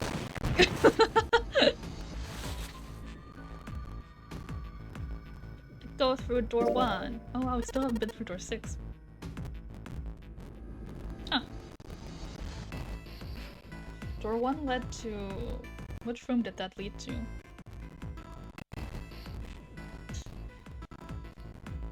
Was it the chart room? No. That pig! You just wait and see. Her eyes were the eyes of a woman prepared to kill. Sure, ran down Junpei's spine. Even after they separated the staircase, Lotus was still muttering angrily to herself. Circumstances dictated that Junpei and Jun would have to part ways again, but this time it didn't sting quite so much. Oh. You feel like half the Hololive girls have damaged their throats from talking too much on stream at one point or another? Oh, for sure! I'm fairly certain, like, a lot of them have. It happens. It just happened really early to me. And it's not like I stream particularly much. Or for very long. Is this a charting room? Yeah, okay. So I have the right walkthrough. I feel like also it comes to the occupation. I probably just gotta figure out how to settle into it more. It's also, my throat is also why I've started doing vocal warm-ups beforehand. But to be fair, I do rush them, because more often than not recently, I'm late. So maybe I gotta set more time aside to prepare for a stream, which probably would be smart.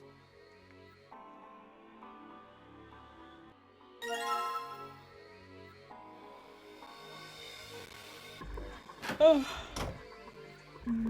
Engine order telegraph. What's that? Is this? What's the engine order telegraph? Oh, I know what it is. How do I get there? Oh, this.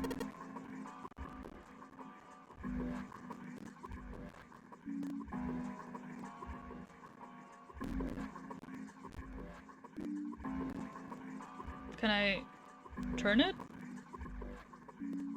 Why not? Oh, this thing. My bad. Okay, now I turn this. Aha. Okay, so I go south.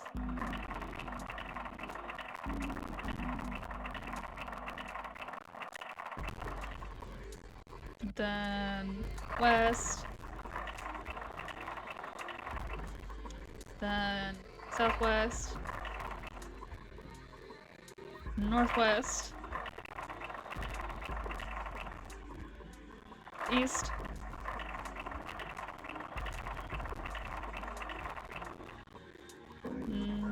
North.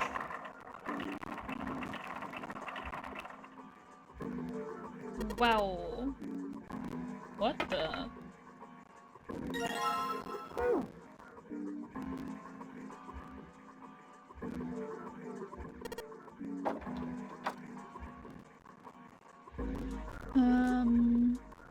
Full. Half. Slow. Full. Half. Dead slow. Stop.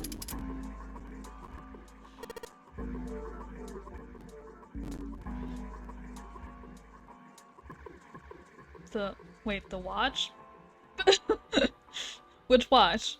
When do I get a watch? Huh.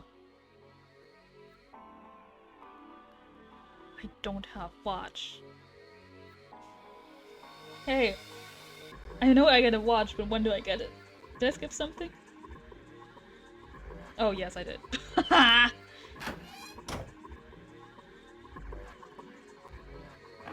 I guess Clover isn't talking to me this time.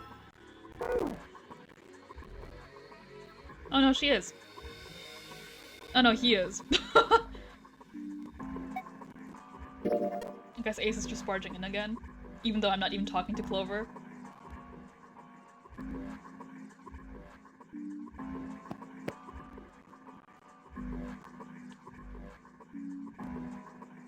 For no reason he could fathom, Junpei's head began to hurt. Sharp, piercing pain. Sharp pain in his head. Huh? How much time passed? He wasn't sure. But he did notice when Ace strode through the door. His smile was more of a smirk, and he had the air of a man who knew more than his opponent. Ah yes, there was something I wanted to check, if you don't mind. Yeah? What's that? Pardon me. Without warning, Ace slipped his hand into the pocket of Junpei's vest. Oh, this is when he sees that we cheated. What does this have to do with our headache? Hey! What the hell are you doing? He reached for Ace's arm. It was already too late. In the older man's hand were the pieces of paper Junpei had balled up and hidden in his pocket. Can I skip? I've seen this! Just as I thought. You switched them, didn't you? When we voted. Ah well, I can't say that I care. I managed to get through the numbered door I wanted, despite your mischief. Why didn't you? Oh, simply curiosity. I hope you won't think ill of me for it. Ace smiled, gave Junpei a friendly pat on the shoulder, and then turned on his heel and left. So, Clover isn't talking to us? It was a small defeat, but it was a defeat. Junpei had lost the upper hand, and he knew it. He could feel his stomach begin to tense. Have you ever had the upper hand in your entire life ever, Junpei? God.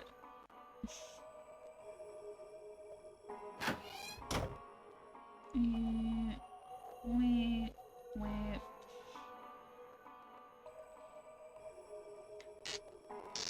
Switch. Pocket watch. Put it in here.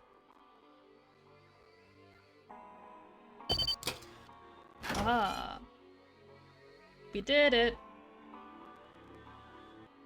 Next room. I found it.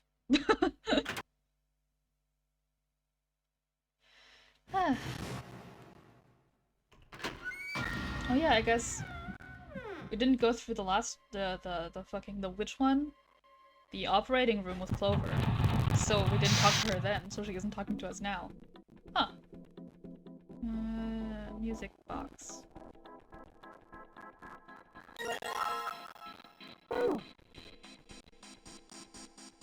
I still don't know what this one is for.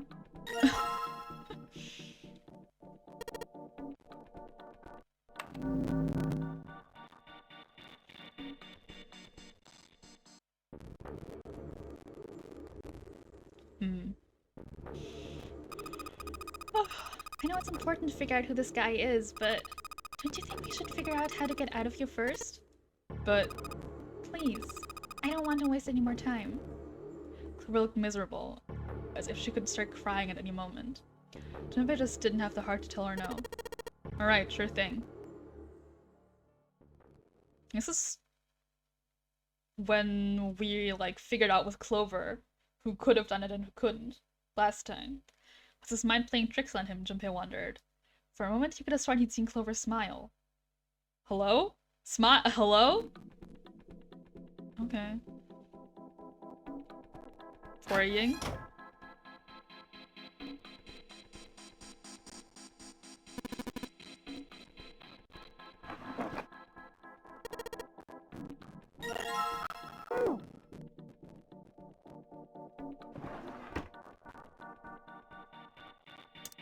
Oops.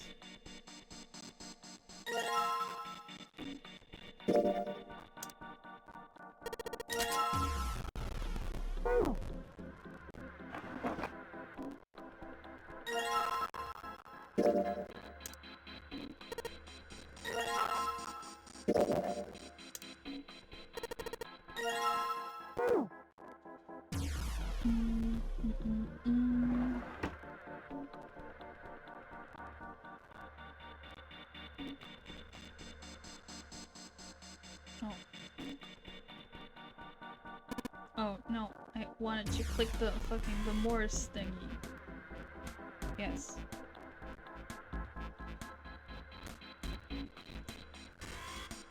Dot, dot, dot, dash, dash, dot, dot, dot, dot, dot, dash, dot, dot, dot, dash, dash, dash, dot, dot.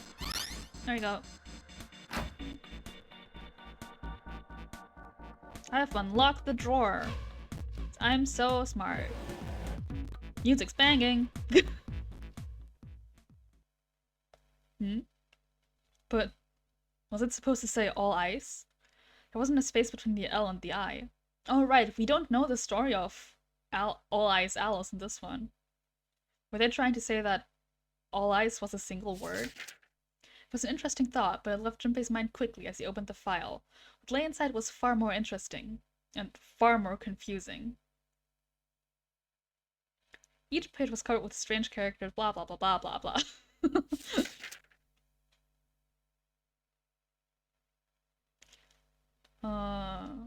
Is the bottom deck a library? Whatever might be there, however, would have to wait. At the moment, there was nothing Junpei could do.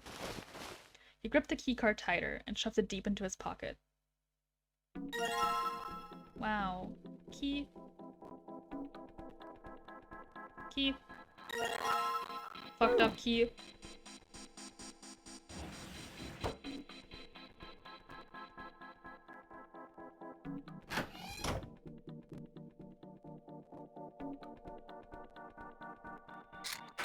Ah. Yeah. 3, 5, 1, 4, 2, 7, 2, 4. Beep, beep, beep. Okay. We did it! It's time for the ending! Do we die? I found it!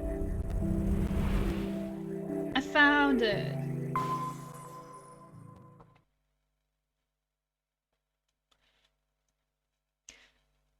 Oh, this is all the same still. Okay. Where's Clover? Clover is having something in her pockets. Which I still don't know what it is. I wonder. What the hell? Come on, we gotta hurry. With that, Clover ran, straight past the somewhat confused Junpei. As she did, he caught a glimpse of her back. Sticking up from her collar was something that looked like a big wooden stick. Uh-oh! Uh-oh! Uh-oh, we might die. Hey, Clover, what the hell's that thing on your back? She didn't respond. Instead, she quickly turned the corner and disappeared. Junpei did his best to convince himself that it would make sense later, and ran off after Clover.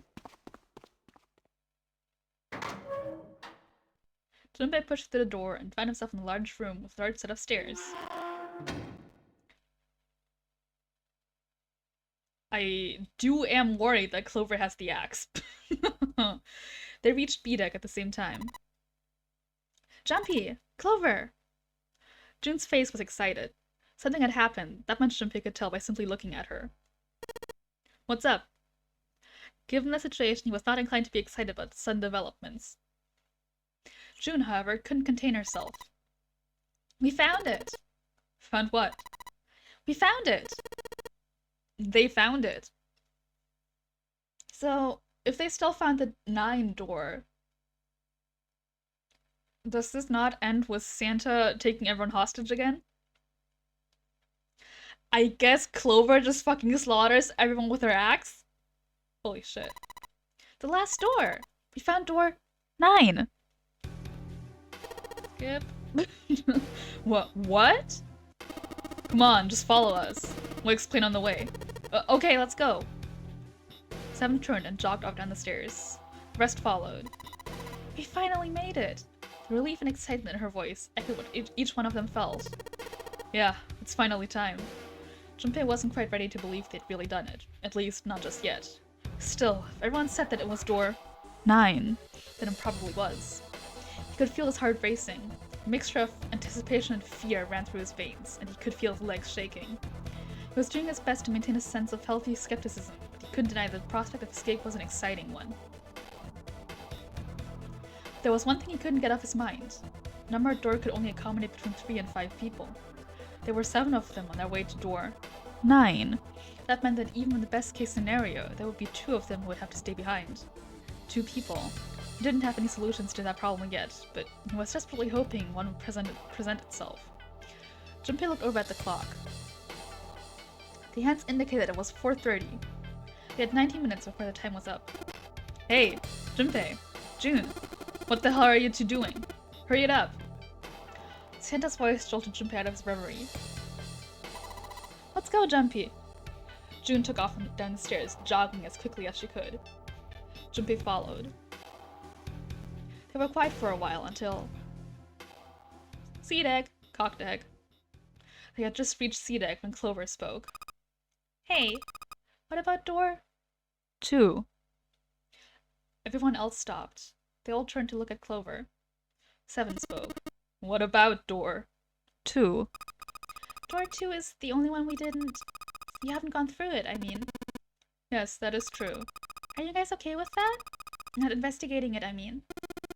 So what? We found door 9. We don't need any of the other doors. What's the point? What's the point in going to door 9? We can all go through it, can we? Then we should do what we have to do before you go any further. It's like a jigsaw puzzle. The best way to finish it quickly is to do the border pieces first. You know? Or what? You think all 7 of us should go to door 9? And then we argue over who stays behind and who gets to go? Do we really want to do that again? Who knows? If we check out door 2, maybe we'll find something. Maybe we can find a way to get all of us out. I don't know what might be in there. We might not find anything, but don't you think it'd be better to at least have a look? I mean, door 2, there's a submarine there, right? So, technically... I mean, am I wrong? Does that sound wrong to you guys? Yeah, you do have a point. The others nodded in agreement. The last time I checked the clock, it was 4:30. Sounds like we've got a lot of time, but if we're quick about it, we might have time to take a look. You're right. Let's go take a look at door 2. We're back in front of the elevator. Nearby was a large hospital room. The elevator could take them down to door 2. After a few minutes of discussion, they decided that Clover, Santa, June, and 7 would go. Alright, let's get going. I'll see you later. Okay, be careful. 3D door animations. They climbed into the elevator, and Junpei listened to a creak and rattle its way to the bottom deck. Only Junpei, Ace, and Lotus were left. As the elevator rumbled out of sight, Ace spoke. Lotus, would you be so kind as to go with me? Go with you? I didn't think people still talked that way outside of the 1950s. Well, I'm a mother. Would that be a problem for you? That wasn't what I meant to. I was hoping you would come with me. Ha ha ha. Seriously though, I was kidding. So, where was it you wanted to take me? There's something I wanted to show you. Hey man, what the hell? I'm not important enough? Well, it's not like that. Once I've shown Lotus, I'll show you. Really? Of course. Why not both at once? Ace's smile was friendly. Fine. Do whatever you want. Thank you. Are you coming, Lotus? Fine. It doesn't look like they're going to be back anytime soon. I might as well go see whatever it is you think is so important. Thank you. Well then, shall we go? I feel like I still going off alone somewhere for no apparent reason with Ace, who I still think is evil, doesn't seem smart. So in this ending, we don't get murdered by Clover but by Ace? What the fuck? Ace turned and began to walk. Lotus followed. They disappeared into the hallway on the left.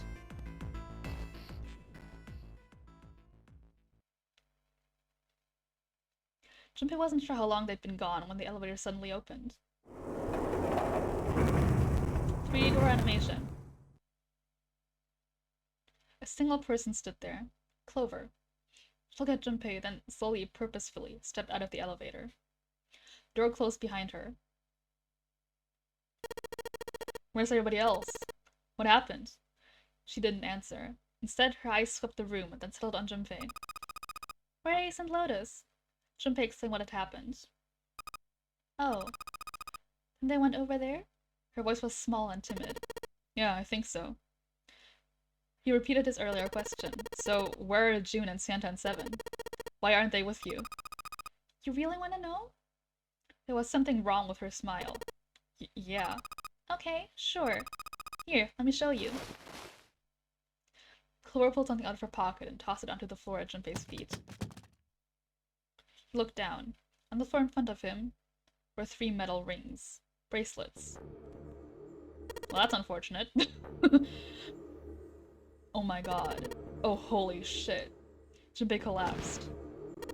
No. No way. This has gotta be some kind of joke. This can't be real. Junpei's body felt like rubber. His heart felt like a cold lump in his chest, and his hands shook uncontrollably. Sweat poured down his face. The 3 bracelets sat there on the floor before him. He could see the numbers in their faces. 3, 7, and 6. Lastly, let us discuss how to remove the bracelets. There are only 2 ways to do so. 1, you escape from the ship. 2, your heart rate reaches 0. In other words, once the bracelet is taken outside the confines of the ship, or detects that its wearer's heartbeat has fallen to 0, it will shut down automatically.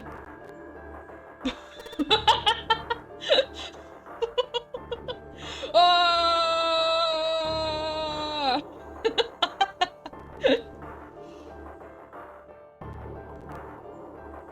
But why?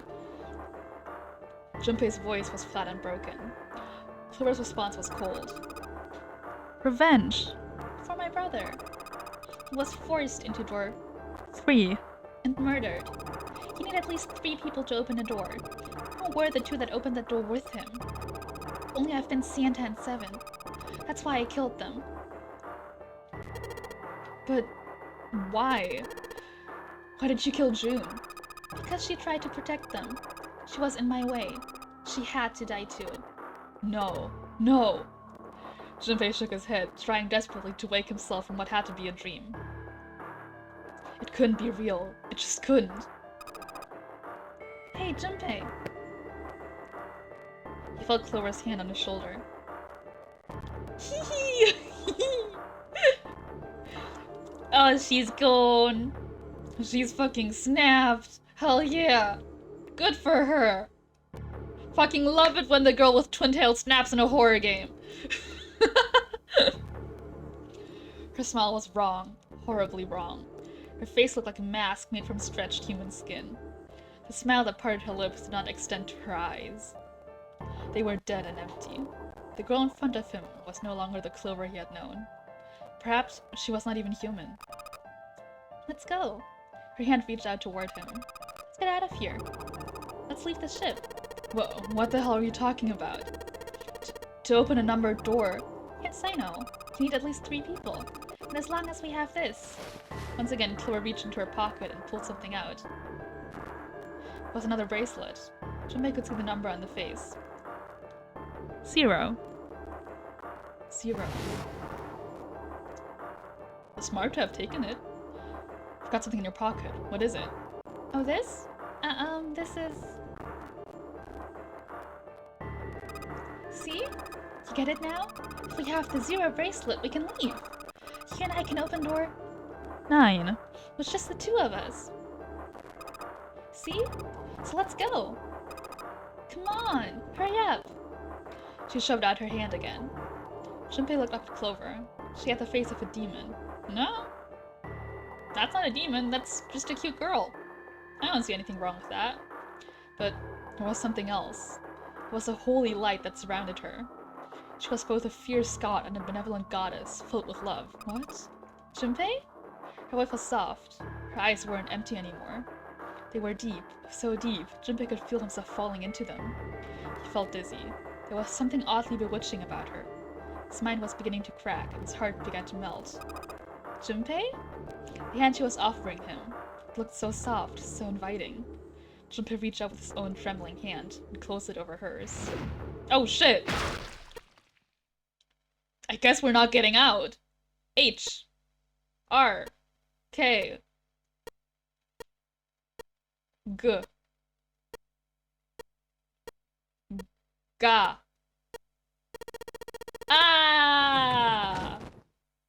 Junpei writhed in agony. H. He shuddered and twitched, his body spasming as he went into shock. He screamed until his throat was torn bloody, then screamed more. His cries echoed across the room. Eventually, his movement slowed, then faded. There was no more strength left in Junpei. He could feel his body begin to go numb. He no longer felt pain. Uh-oh! He no longer felt anything. Whatever Junpei had been was gone. The last remnants of his mind began to fade. Even as his vision faded to nothingness, he saw Clover. Thanks, Junpei. I'm just gonna borrow this, okay? Her smile was cold. I guess she is probably just stealing lawful bracelets to get out, huh? What was left of Junpei's conscious mind drifted away. All that was left was a twisted, broken corpse. Damn. Bad end? It sure is!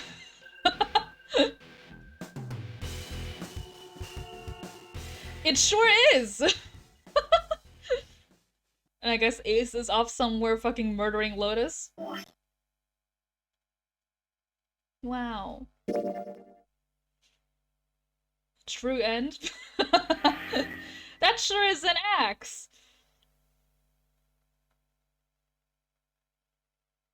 Wow. Well, you got through another ending. How fitting that I had my knife out.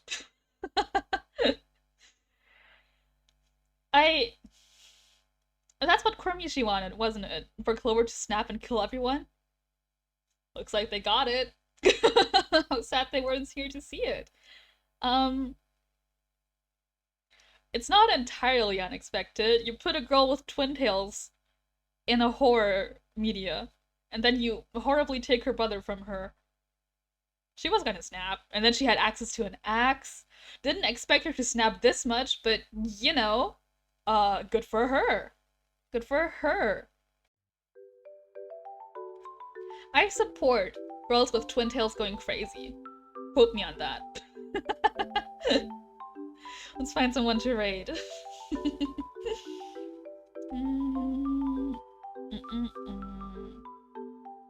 If you have any recommendations, do tell. Because no one I'm following is live. Is anybody live? Let me raid you. Please.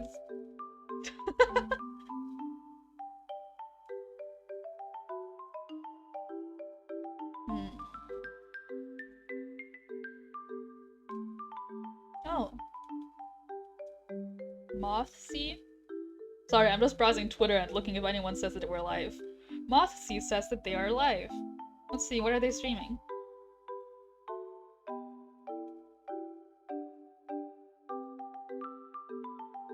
Arknights? You guys want to go watch Arknights? Let's go watch Arknights.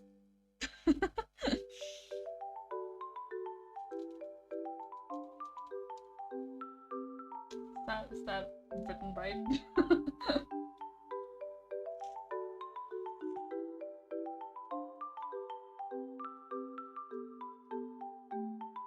Yeah, okay. Oh, hello, Pat. Thank you for watching till the end. I appreciate it. I'm streaming again on fucking Thursday. More 999, getting more endings. 4 p.m. Eastern Standard, and I'll see you guys then. Thanks for the stream. Thank you for watching, and thank you, Lux, for subbing. I really appreciate it. Keep an eye on my Twitter. I might be missing the stream, so I might be missing streaming, so I might do some girl streams. I don't know. You honestly thought there were only 3 or 4 endings? I think there's 6, right? I don't know. I'll see you guys around. Bye bye!